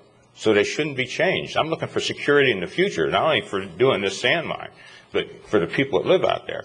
And let's not confuse aggregate mining with coquina. There's two different processes. Aggregate mining is 100% different than what coquina is. Aggregate mining is what you make concrete out of. It's not the same thing. It's a major industrial difference. This mining will be done with standard loading in trucks and backhoes equipment. It will not be done with explosives, drag lines, or conveyor belts. So let's not confuse the two. Thank you. Mr. Knight. I've got a question perhaps staff can answer. At what point is the public allowed to provide input when they are affected by a permit? Or I know when you have a rezoning, surrounding landowners are notified. The case in point that I gave about the packing house, I'm an adjacent property owner. I didn't have any notification. That cow was out of the barn, and I approached my attorney and I said, what can we do about this? And he said, nothing. It's an administrative approval. You put that packing house out well west of I-95 in the Ag 2, Ag 3 district, I don't think anybody's going to have any complaints. I'd far rather see that than some of the encroachment of the ranchettes out there next to my citrus grove on 150th Avenue. But the problem here is the participation and notification process, and again, I'm talking about the Ag 1 district where we have significant residential development. And if my question back from the beginning, can the public participate in that forum when the P&Z grants their administrative approval? Okay, staff, measure up. Well, we have a hierarchy of uses. There's permitted uses, which are of a matter of right. There are administrative permit uses, which if you meet certain criteria, the staff can issue. And we have special exceptions, which require public notice hearings. The county commission can add conditions that add to the compatibility of the use to the neighborhood. And special exception uses are the type that typically the neighbors would get notice of, or a rezoning where there's a change in the underlying use, which may allow all three types of uses within a zoning district. You get notice of that too. But the notice provisions are based on the perception of how disruptive a particular use might be. If it's something that everyone expects to be permitted in a particular type, like a single family house in a residential district, you don't get notice of that. But if it's something that like a daycare center, there's notice given because there's additional impacts that might not normally be contemplated. And I think the whole discussion is going to go to which types of uses in the A1 area, especially, at least from your point of view, need more notice. And that could be an LDR amendment that comes out of the discussion that you have while you're maintaining the status quo through a moratorium. And that's really, I think, what our group was looking for, is to at least be able to be heard and let you be aware of the fact that whenever you're doing mining, it's not on site. The affected properties are far downstream. And another 200 trucks a day on top of what we've already got with two other mines in that area. I don't think any of you are going to want to see that and the kind of outrage and complaints that would come. And again, that I'm not trying to single them out. They brought it to your attention this morning, not me. But that's the type of criteria that could be added. The notice given not only to people within 300 feet of the mine, but people within 300 feet of the haul route. Those are the types of criteria that could be added when you redevelop the district or the mining regulation. When we asked at the last public hearing that we would be notified when Wild Turkey was coming before the P&Z for their administrative approval, and Mr. Bowling took our information, contact information, so we expect to participate in that process at that level. And it's at that point, I think, that we'll really try to make our feelings heard.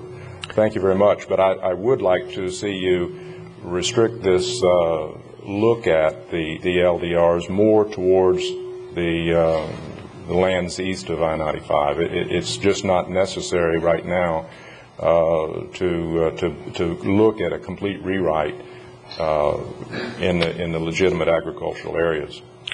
I'd like to point out most of the complaints we get on mines are trucks, just like packing houses.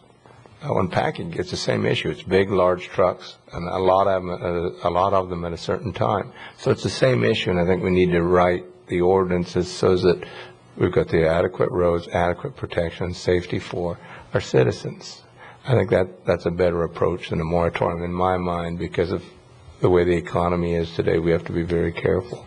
And the moratorium is great hysteria.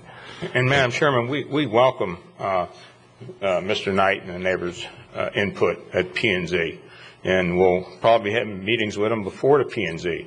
We're trying to be a part of the solution here, not a part of the problem. And with safety and trucks being the main complaint, we've addressed at least 3 or 4 items in here to make that better. We're just asking that you ask staff if there's some way they can go ahead and incorporate some of these ideas into the policy change and attach them to the permit for more protection. So we welcome Mr. Knight and anybody else out there that wants to contact us for input. We more than welcome that. Anyone else like to speak to this issue? Okay. What's your pleasure, gentlemen? Madam Chairman? Sure we need any action at this point. We've already initiated the process, and we can hold the public hearings. I think that's kind of the advice that our legal. And I think also Commissioner Davis and his agricultural advisory group will work on this as well. And staff will, yes. Just to recap, I guess the direction from the board and that the attorney's office is following is the procedure for a moratorium hearing on mining operations. There's also been a question about other issues that staff will work with, I think, the Agricultural Advisory Committee. So we'll kind of be going down both of those tracks. In terms of wild turkey, what has just been expressed is correct, even though the LDRs have not changed. And it's possible that that application could go forward while the moratorium is going forward, but they've committed to these conditions here. Yes, these exceptions have to be in the process. Right. They wouldn't be enforceable unless they're in the ordinance. I mean, a commitment can be made and then property flipped, and there's no way to enforce it. Well, I think if that were to go forward ahead of the moratorium, I think what they're offering is to make those conditions, and you're right, Will, you have to discuss if those conditions could be attached prior to the moratorium or make it an exception to the moratorium, like Habitat for Humanity was an exception to the small lot subdivision moratorium. If there's some things that you like, again, this can come out during the moratorium public hearing discussion. And the other item, just to make sure that the people know, Mr. Knight and the others, we will notify them regardless if wild turkey goes forward to the P&Z. They will know, even though it's not in the ordinance, we can do a courtesy notice, and that will certainly take place. Right. We do have 3 mining permits in the process right now, and I think you need to keep, there's not one, there's 3, and they're in different parts of the county. I think there's a Cairns sand mine, and it's 122nd Avenue, south of Oslo, and Sandigo Group sand mine, 94th and 17th Street, southwest, and of course the Wild Turkey Estates at 82nd to 90th. And 37th Street to 53rd. So we have 3 permits in the process right now, just for your information. And when staff looks at these 10 objectives, they might be minimum. If we think that there's something else that would be an enhancement, I would like you to bring that forward and consider that, because this is first time really I have had an opportunity to study this. And one thing we have is an outstanding staff that really does look about our future, and that's what leadership is. It's not just looking about today, it's 10 to 15 years down the road. Yeah. And that's what we want to do, is enhance everything and not give away anything, quality of life included. Madam Chairman? Yes. Mr. Bowling brings out an interesting point, and I believe that we have 2 completely separate issues here that are being melded, and Mr. Knight brought that out as well. I do share Mr. Knight's concerns, and I think that'll be addressed with the Ag Advisory Committee, which is the proper forum for that to occur.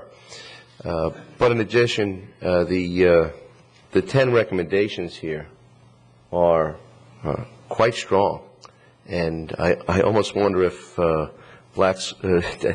Wild Turkey knows that Black Swan is actually consulting for them and not for the county.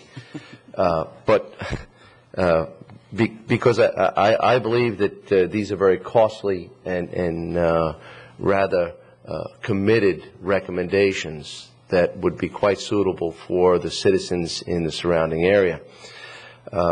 As Mr. Bowling brings out there, he's looking for I believe, a separate element of direction. And I almost wonder if we can't operate on parallel tracks, looking at the fact that I don't even want to say, moratorium. If a moratorium were to take place, it would be at least... Well, it's proposed for 6 months based on the discussion last week.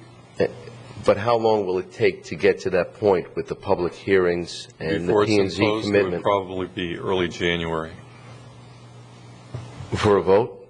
Right. So I guess what I'm hearing you suggest is if there are some LDR amendments that can be done even before the moratorium comes forward, that you would like to entertain that as soon as possible. Well, question for both you and Stan, if that were the case, if we could venture onto parallel tracks, how long would it take place for these 10 changes, proposed changes, to be incorporated in the LDR? I think it would take longer to get an LDR amendment going than it would the moratorium. They're both kind of following the same track, PSAC, P&Z, and then to you all. So I think the moratorium will get to you before an LDR amendment could get to you. Also, just understanding that our existing regulations for mining operations in ag, like wild turkey and the two others, are administrative permit uses. And perhaps the P&Z does have some authority to add conditions, and some things can be worked out if something comes in before the board can put a moratorium in place. I mean, that's something that we'll have to see.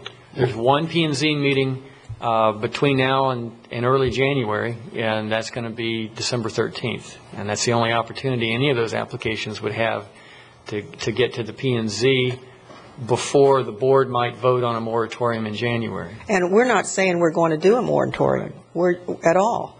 We're just, because of safety issues and other things that were brought forward, looking at what's the wisest, best thing to do. Yeah. And you've proposed these 10 exceptions. Right, and I think that us voluntarily, Madam Chairman, I'm sorry, us voluntarily working with staff to go forward sort of cuts down the friction of the time going forward if you're both on the same side. And so we're voluntarily willing to work with staff to bring these items forward. Now, maybe they can't incorporate certain things into the permitting process, but all these items that we've brought forward, whatever staff can reword and bring into the permitting process that's in the credible ballpark, we're willing to go forward at. There'd be no opposition. So I think we can go forward with this. We just don't want anything to come through and not have these provisions attached, because we're looking to do what's better for the county, not just one project. We're looking for all projects to come up to the standard. As I've done in the Growth Awareness Committee and other things, we're raising the bar of a certain item in the county. We want everybody to come up to that bar. Thank you. Madam Chairman? Yes. Mr. Powell, item number 2 in your recommendation says you discuss trading a piece of property from Sexton. Well, that would have to be negotiated. Excuse me. That would have to be negotiated with Mr. Sexton. That would be approved by our attorney's office. If that's a possibility, we're willing to trade, double the amount of property, perhaps, to the piece of property we need for a right-of-way, buffer it from Mr. Sexton, so Mr. Sexton's happy, therefore cutting out most of what the 82nd Avenue traffic would be for us, and negotiate any part of that that would be better for the county with staff's help. Whatever we could do to avoid aggravating the people that live on 82nd Avenue. The least amount of people that we bother and the better situation we create for those people, I think it's more of us working on the same team to where we can support each other. And that's what I want to do. We're not saying we can do that. That's up to Mr. Sexton. But if we can do that, we're willing to go double the amount in order to get that done. Okay, so the consensus I'm hearing is that we want to kick this back to staff a bit, and then work let the Ag on Advisory Committee. The Ag Advisory Committee. We got two issues. We've got Mr. Knight's, and then we've got Mr. Knight's and Mr. Paladin's. And this one needs to go before the Ag Advisory Committee. This right now, this is clearly staff and legal. Right. Does that make sense to you? Yep. If I could just leave you with one closing remark.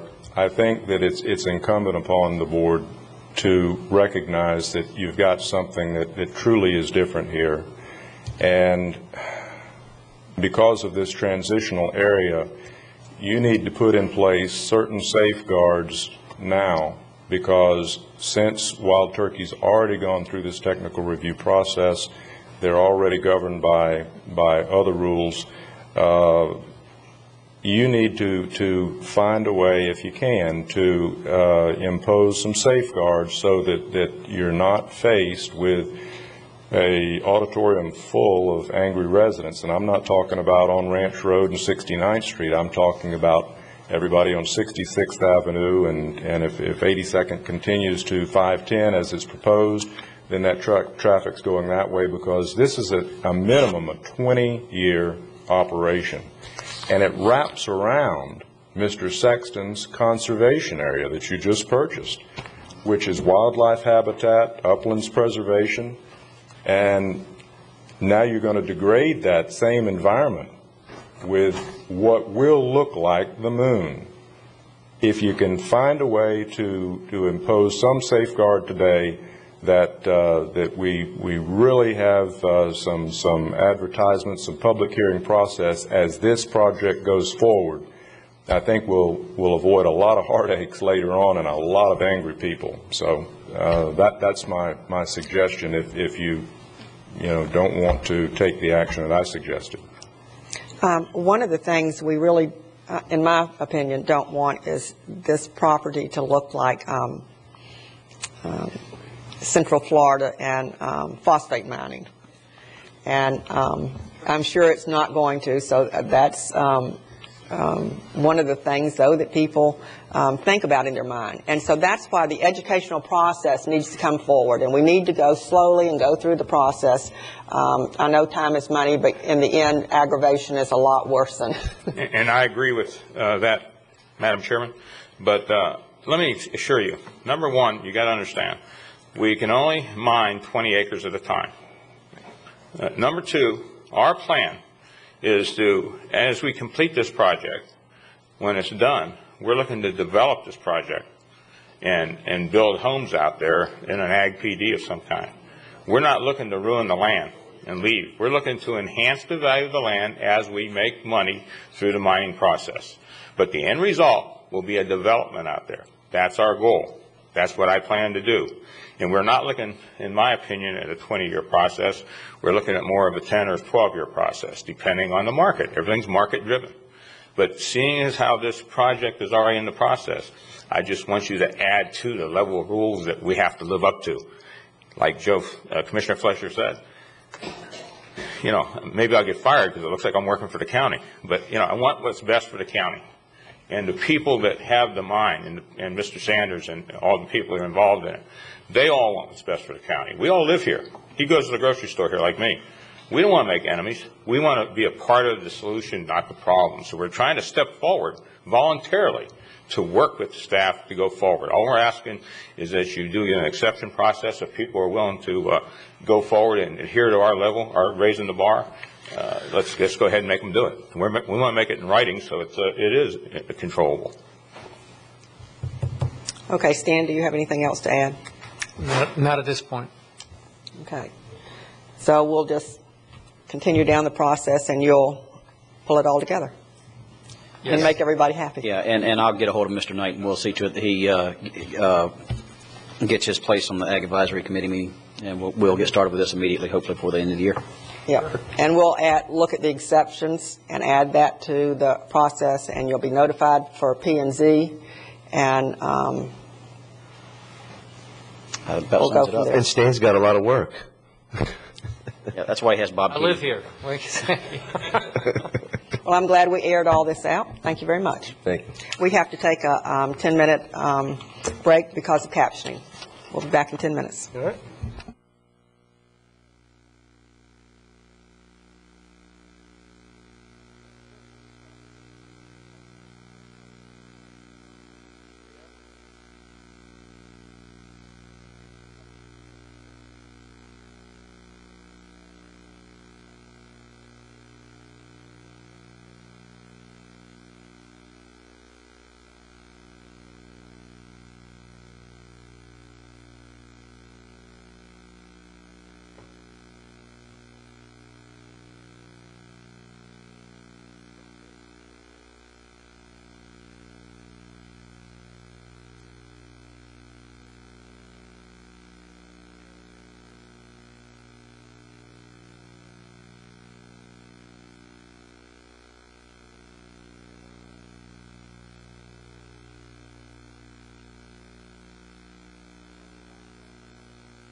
the meeting back to order, please.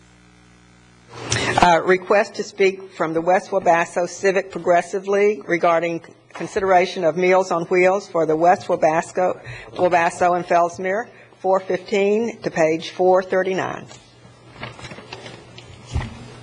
Who's addressing this? Good morning. Can I have your name and address for the record, please? Good morning. My name is Eugene Douglas, the president of West Wabasso Progressive Civic League. We'd like to thank the county commission for this space to ask you and tell you about our concern for hot meals on wheels for our senior citizens. You know, it's a blessing if God bless all of us to get 10 when people show you that they're concerned about you. We have a lot of senior citizens in Wabasso and Fazbear who would love to have a hot meal at 12 o'clock. And we ask you to consider to pass this proposal. We appreciate it very much. I'm Reverend McIntosh, the Vice President of the Civic League, and also with the, I believe, Counseling on Aging a few months ago. They were at one of our meetings, and we had discussed also the transportation, I believe, on your second page of the Nourishment for Life program concerning a truck that would be feasible to bring this out. At that time, we met with the Church of God on 64th Avenue in Wabasso, and we have arranged with the church to set up a hot table there, and along with this proposal with the site coordinators to be set there. So this is already set in place, but we again would appreciate whatever you can help us with in bringing this to pass. Thank you. My name is Victor Hart Sr., 4635 Gifford. I'm here to give some moral support with the West Wabasso and the Fellsmere area. And we work as a team. When I say we, I'm talking about the Progressive Civic League, and you know we've been around here a long time, but there's a need in the Wabasso and the Fellsmere area. And I was in some conversation some months ago concerning the amount of need that we have, and if we could get this transportation, then it could help these senior citizens that really need a hot meal. I think right now we give about 2 or 3 days. I don't want to use the word leftover, but it's a day that we can't give a hot meal. We like for our seniors to get something hot when it's time to eat. Now, this is a one-time project. It's a one-time program here. And I'm asking to our commissioners is to give us this opportunity, is to get this warmer out for us and along with the truck so that we could do some kind of goodwill or for the Wabasso and Fellsmere area. Now, you know, usually I hear talking about Gifford, but this morning I'm talking about some of my friends and neighbors. Thank you. Good morning. My name is William Menace Jr. My residence is 8466 63rd Avenue, Wabasso. And just about everyone in here know me, call me Billy. That's what I go by. My concern, being secretary of the West Wabasso Progressive Civic League, is also to support the request of both communities about the vehicle for transporting these meals where they'll reach the seniors hot. I've been hearing complaints from seniors that a lot of times by the time the meals get to them, they're cold. And they're prepared up near the Walmart on the north end. What's going on now, they're transferring the meals into insulated coolers out at Sitco, US 1 and 510.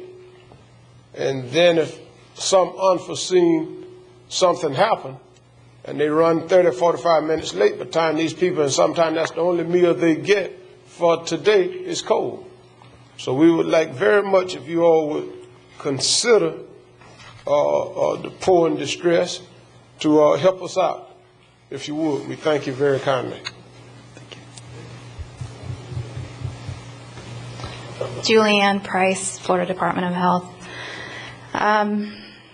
I don't think it's anything new that we have hungry people in this county. And this Meals on Wheels is a very vital program in this county. This vehicle that has heated facilities in it will serve the elderly primarily, the shut-in people, the vulnerable populations in our county.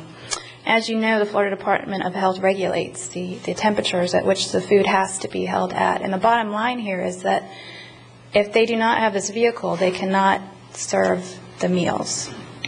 So it's a very vital decision that will affect hundreds of people that make up vulnerable populations in our county.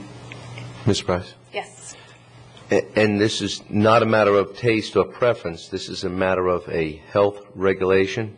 Yes, Commissioner. This it's Chapter 64E-11.004, and they are pursuant to this. They must comply. They must hold the food at 140 degrees Fahrenheit. And if that food that is prepared in the north end of the county reaches the west end of the county, that is not a certain temperature. Was it 140 is 40 the minimum. degrees? People will get sick. And what happens to that food if we cannot deliver it at that temperature?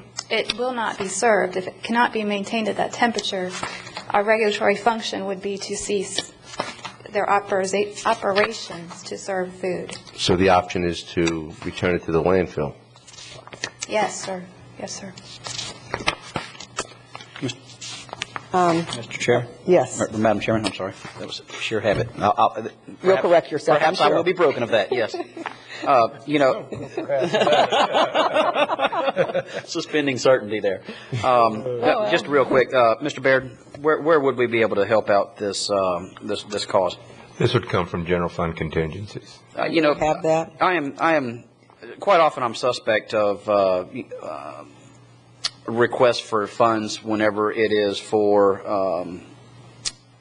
salaries and wages, but materials and supplies that I think enhance opportunities of volunteers that would supplant really salaries and wages. And there's no doubt that we have this need, and it runs basically from the south end of the county to the north end of the county. And this is a lot cheaper than creating a second site of some kind, and therefore I would support the mobile unit. Well, as I do. We're talking about as a motion. I would too, and you're talking about the total package here. The total, well, I would help me out with the driver site. Not as far as the site coordinators and all that kind of stuff, I'd stop a little bit short of that, but I'd certainly help out with the $40,000 and the social, the areas for people to come. Yes. I would do both of those, but again, I would stop short of the as far as the personnel issues and fundings that. Okay, so you're talking about. So you're talking wait, just a minute, please. You're talking about the $40,000 truck.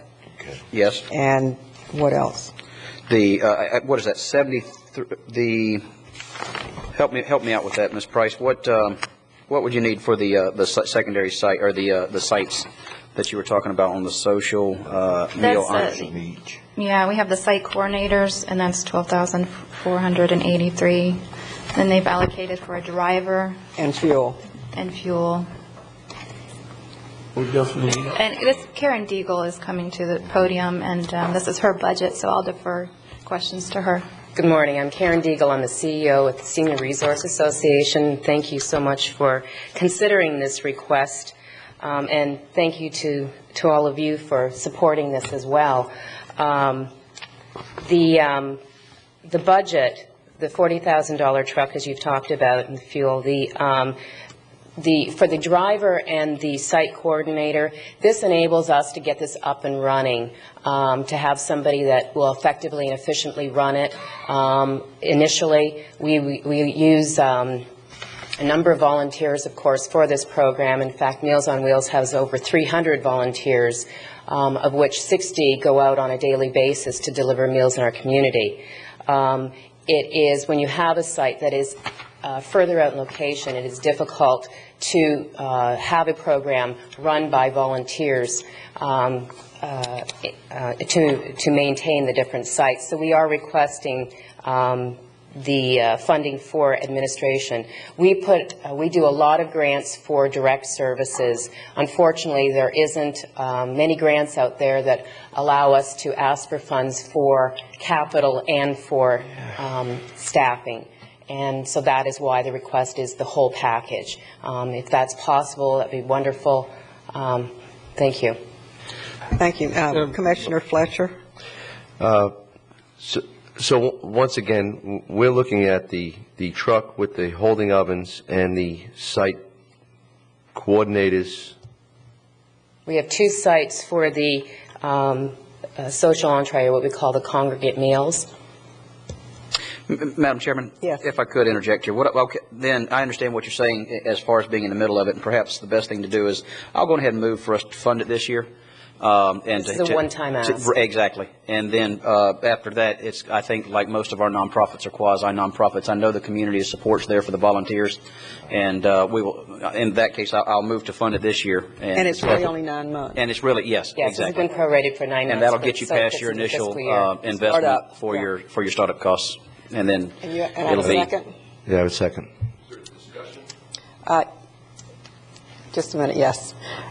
Commissioners, any discussion? No, I just thank you for that clarification. Anything else from the audience? I'll be happy to open it up for discussion. Bob wants to talk.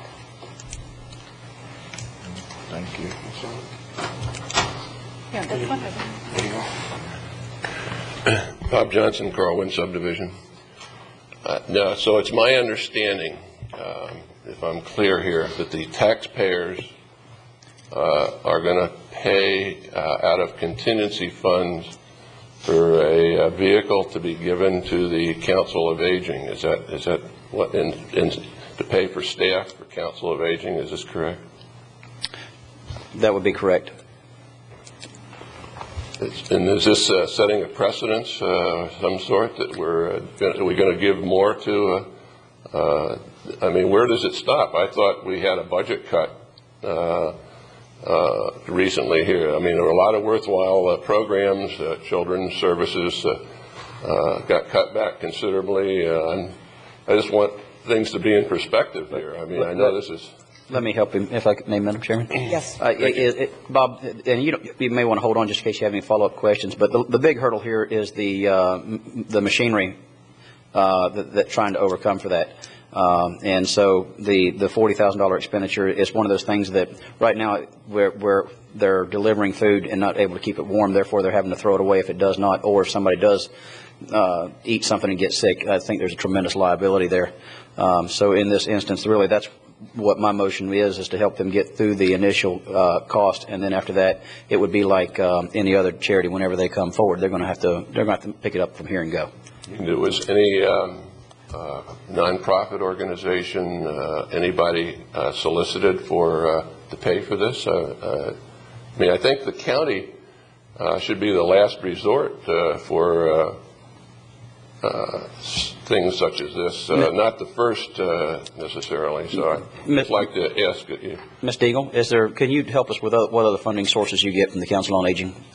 Yeah, we get funding from a number of different sources: federal money, state dollars, and in addition, for the Meals on Wheels program, we have from the United Way, the Johns Island Service League, and of course philanthropic dollars. As I stated earlier, though, those dollars are for direct services. They are it's very difficult to get funding for capital, and without the capital funding that we're asking here, this program we will not be able to do. And I hope that kind of answers your question, Mr. Johnson, to a certain extent. This is getting them past that hurdle so that we can have the community service organization step forward and continue a very worthwhile program. How long has this program been in existence? Oh my goodness. Help me, staff. Victor, do you know? How long has this program been in existence? 70s? It's been decades. More than I want to understand. My age gives it. But it's an old program. Yeah. It just at this point, I'm sorry, my friend. It is at this point, this is a one-time deal, and I think someone mentioned earlier concerning these food we losing a lot of food because it's too cold, and after the food get cold, we can't feed the people. So all we are asking here for a one-time deal, give us something, and then the other operation will take care of it. Absolutely. Thank you. Thank you, Mr. Hart. We're currently serving Fellsmere, but we only are able to serve 2, and it's frozen food. We cannot deliver hot meals there. And this would enable that to go forward? That's correct. A daily hot meal. A daily hot meal, yes. Well, it's a small price to pay, and I think we owe it to our senior community to ensure that they have what's perceived as a luxury for a warm meal, and it's a necessity. And I believe the federal government, they're not asking for a 747 here, but the federal government supplies 747 SPs to ensure that people have food, not only domestically, but globally. And I think that this is a small price to pay to ensure that our senior citizens are well fed, that they cannot otherwise provide for themselves. And then we have a responsibility. At a one-time cost, I believe it's a small price to pay. Mr. Paladin? Very well said. Yes, thank you, Madam Chairman.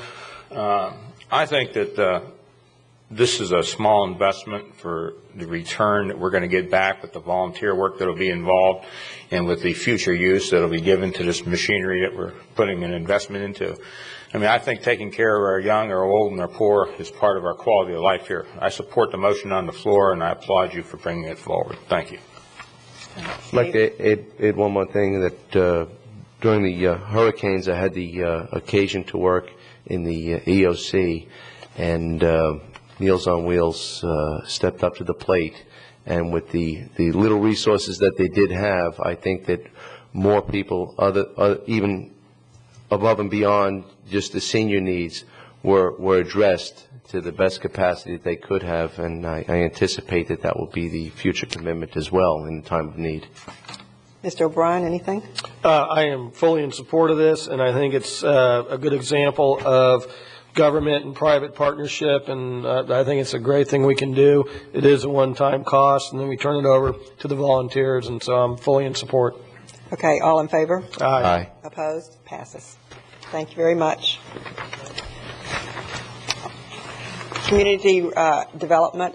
Consideration of a Planning and Zoning Commission recommendation that the Board of County Commissioners recommend that the state revise its procedure for disposing of conservation lands. Memorandum dated October 22nd, 2007, pages 440 to 448. Madam Chairman, staff is bringing this item really on behalf of the Planning and Zoning Commission. At its September 27th meeting, the Planning and Zoning Commission discussed the Sand Lakes tract, which is owned by St. John's, and they used P2000 funds to acquire it. And at this discussion of the Planning and Zoning Commission, Dr. Richard Baker, a member of the Planning and Zoning Commission, kind of used the Sand Lakes situation as an example of lands, conservation lands owned by the state or its agencies or districts, and brought up the idea that if the state is going to dispose of conservation lands, they should give the local government in whose jurisdiction those lands reside a right of first refusal to perhaps acquire that property and keep it in public ownership, but local public ownership. And the Planning and Zoning Commission discussed that idea and voted 5-0 to recommend that the Board of County Commissioners ask the state legislative delegation to consider such a policy. We don't believe that there's such a policy in place, and so that is the recommendation coming to you from the Planning and Zoning Commission for you all to approach the legislative delegation and ask them to initiate legislation to put such a policy into place. Madam Chairman? Yes. I'd like to add another wrinkle to that. That's very good, very good thought. But also any lands that the county purchases for mitigation purposes, and I'm thinking our 102nd Terrace trade that 10-acre parcel, and if there's another piece that we may have to work out to trade for that, we ought to have in the deed, as we convey title to them, in fact, the opportunity to have the first right of refusal, because that kind of puts us in the driver's seat. So many times we buy property with the state or buy property and give it to the state in exchange for something. It just adds another layer of protection for future residents that, in fact, is being paid for with taxpayer dollars, and we don't want to, well, quite frankly, to give it up if we don't want to. Good point. Thank you. Madam Chair, I'd like to make a motion that we instruct County Attorney's Office to draft a resolution supporting staff recommendation to give us the right of first refusal. Have a second. All in favor? Aye. Aye. Opposed? Passes. Thank you very much. Consideration of roadway connectivity requirements, memorandum dated October 22nd, 2007, pages 449 and 461. Stan? Mr. Chairman, this is not an urgent matter. This is a discussion item. I'd be glad to make a presentation on connectivity and field questions and so forth, but I know that Commissioner Wheeler, this has been an issue that's been really important to him, and he's brought up, as well as many of you all on occasion. It's not a matter of urgency, and so you all may want to consider delaying this until all five can be here. You want to catch up with Mr. Wheeler, is what you're saying, on his cruise? No, we could broadcast. Island hopping. I think we should all. We should all go over. Can we move this meeting to road trip to Maui? Yeah. No. Okay, that's a good idea. If no one objects. Move to table to postpone. Postpone. Move to postpone. Second. All those in favor? Aye. Any further discussion? Thank you very much, Stan. Departmental matters, utilities, Winter Grove subdivision petition, water service, 28th and 29th courts, and 70th place north of North Winter Beach Road, 69th Street, Indian River County, project number UCP 3013. Memorandum dated October 22, 2007, pages 462 to 468. Anyone want to speak to this, or do we want a motion? You just need a motion on this, Madam Chairman. Yes. I move to approve staff recommendation. Second. I just have one question, if Eric's here. Come back. They're both here. On the petition, what kind of support level are we at? There were, of the 28 lots, 20 had signed the petition, 71% support prior to our break. When I went back to the office on the break, I found we had one more signature on an addendum. So we now have 21 of the 28 properties, or 75%, supporting the project. 75%, okay. When, do you guys have like a ballpark price when people ask about this? Can you say it's going to be about 8,000 to 10,000 so they have an idea of what they're getting into? Well, it varies from one project to another, and when you have a larger number of undersized, smaller lots, your rate or your cost per square foot may be greater, but the dollar amount to a property owner, may be fairly modest. If you had, as an example, an 8-lot subdivision with acre or 5-acre lots, the unit cost for the typical property owner is going to be far greater. There's a case where it might be 6, 7, 8,000 or more, whereas with the smaller lots it's going to be less. So you have to look at each one individually. No two are the same. And one of the things that surprised me recently, we had a bid opening August 31st, and I'd been led to believe that a lot of our utility contractors were really looking for work. So innocently, at a couple of meetings I'd had in neighborhoods with homeowners associations, I said, gee, this is probably a great time to be doing this. Because we anticipate getting some really good competitive bidding. However, at a bid opening that we had recently, I was shocked that the bids were so high. They were greater than our budget. So we had to go back to the drawing table, and we had to throw that out and rebid the project. We were successful in getting a bid that was, just under what our estimated cost was, or budget as we call it, that we use when we go through the public hearing process and with those notices to the owners. So now when people are calling me and they say, well, gee, can you give me an idea of what it's going to cost? I generally say a lot. And, we'll do the best that we can, but the competitive bid process and the cost today, it's really hard to have a good handle on it. You're, tossing the dice And were most of these petitions signed relatively recently? This isn't a 2-year-old project or anything? No, this petition was just recently provided to me, and as I say, there's a couple of additional signatures that may be forthcoming yet. That's an unknown, because the petitioner that brought it in did provide addendums to a few folks that weren't readily available or were reluctant. This subdivision was platted in more recent years, and yet there was not a water line available on 65th Winter Beach Road on the east side of US 1. One of our new developments necessitated extending that water main by the developer and a developer's agreement. There's a new development across the street called Winter Beach Village. So we now have an 8-inch water main on Winter Beach Road that wasn't there a few months ago. And sometimes when you get activity like that and new development occurring, it will trigger some of these subdivisions that are solely dependent upon well water to act and say, hey, there's a new water line out here on the street we drive in on. Let's see what we can do about getting water installed in our subdivision. Okay. And that's what, initiated this. That's all for me. Madam Chair. Do we have a motion? I think we do. And you have a second. All in favor? Aye. Opposed? Passes. Thank you very much. Approval of work authorization number 2007-012 for Utilities Labor Contractor Underground Utilities, Inc.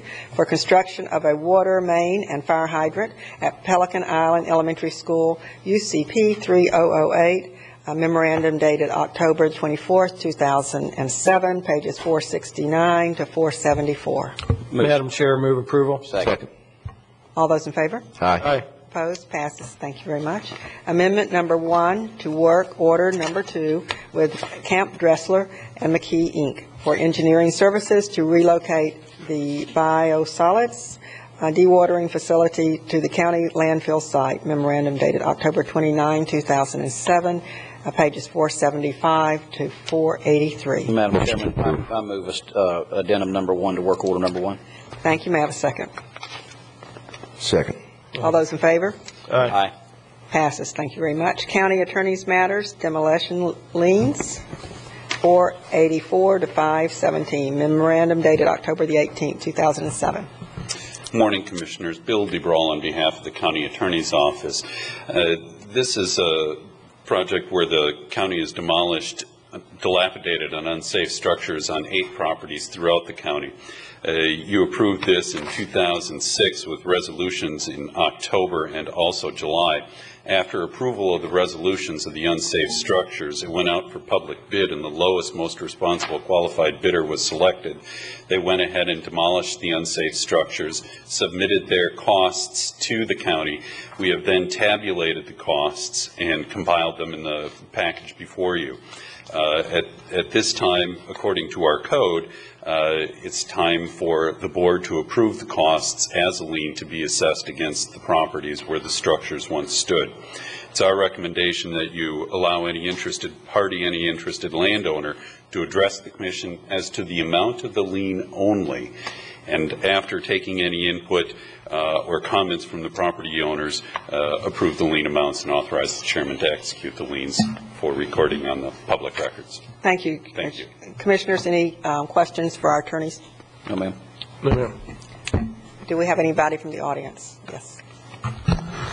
Thank you. Good morning. My name is Glenn Legman. I live at 5900 Fifth Street Southwest. I didn't realize I could only speak to the amount that the lien amount. What has actually happened is that not only did you destroy certain structures, ag structures on my property, you also carted off away a number of items that I don't believe should have been carted off on my property. You took my black planting pots. You took my concrete blocks that I put the benches on. You took my water irrigation system. You took my pump, my well point. You basically have left me without anything to conduct a nursery operation on my property. And I don't believe that that any lien should be placed on my property based on the fact that you have totally eliminated any possibility for me to continue on in the nursery business. Do we have anything from our attorney's office to our process here? The lien represents the cost to remove the unsafe structure. If there are other materials incidentally picked up by the front end loader, I'm not sure that anything can be done about that. I know that we went through extraordinary procedures, including getting the judge to sanction our entry on the property in the case of Mr. Legwin. And Mr. DeBrawl can correct me if I'm wrong, but I believe Mr. Legwin was also given some opportunity to remove any personal property from the demolition site. That's correct. We went out and inspected personally with Mr. Legwin pursuant to our warrant, and I also went out when the demolition contractor was on site and arrived on site. The things that he's talking about, the bricks and the black pots and the irrigation, were mixed in with all the different rubble or parts of the building that had fallen down or been discarded and had been laying there for years. And the demolition contractor followed the instructions that he was given pursuant to the bid to clear the property of all the debris. After the demolition contractor goes in and demolishes the building, he also is required to clear the site so that you don't have all the windborne debris blowing around in the case of a storm, and that's what he did as instructed. Thank you very much. Thank you. Madam Chair, I move staff recommendation to approve the lien amounts and the sign for the recording of the liens in the public records. And second. Any further discussion? All those in favor? Aye. Opposed? Passes. Thank you very much. Special Districts and Boards, Emergency Services District, approval of minutes meeting October the 23rd, 2007. So moved. Second.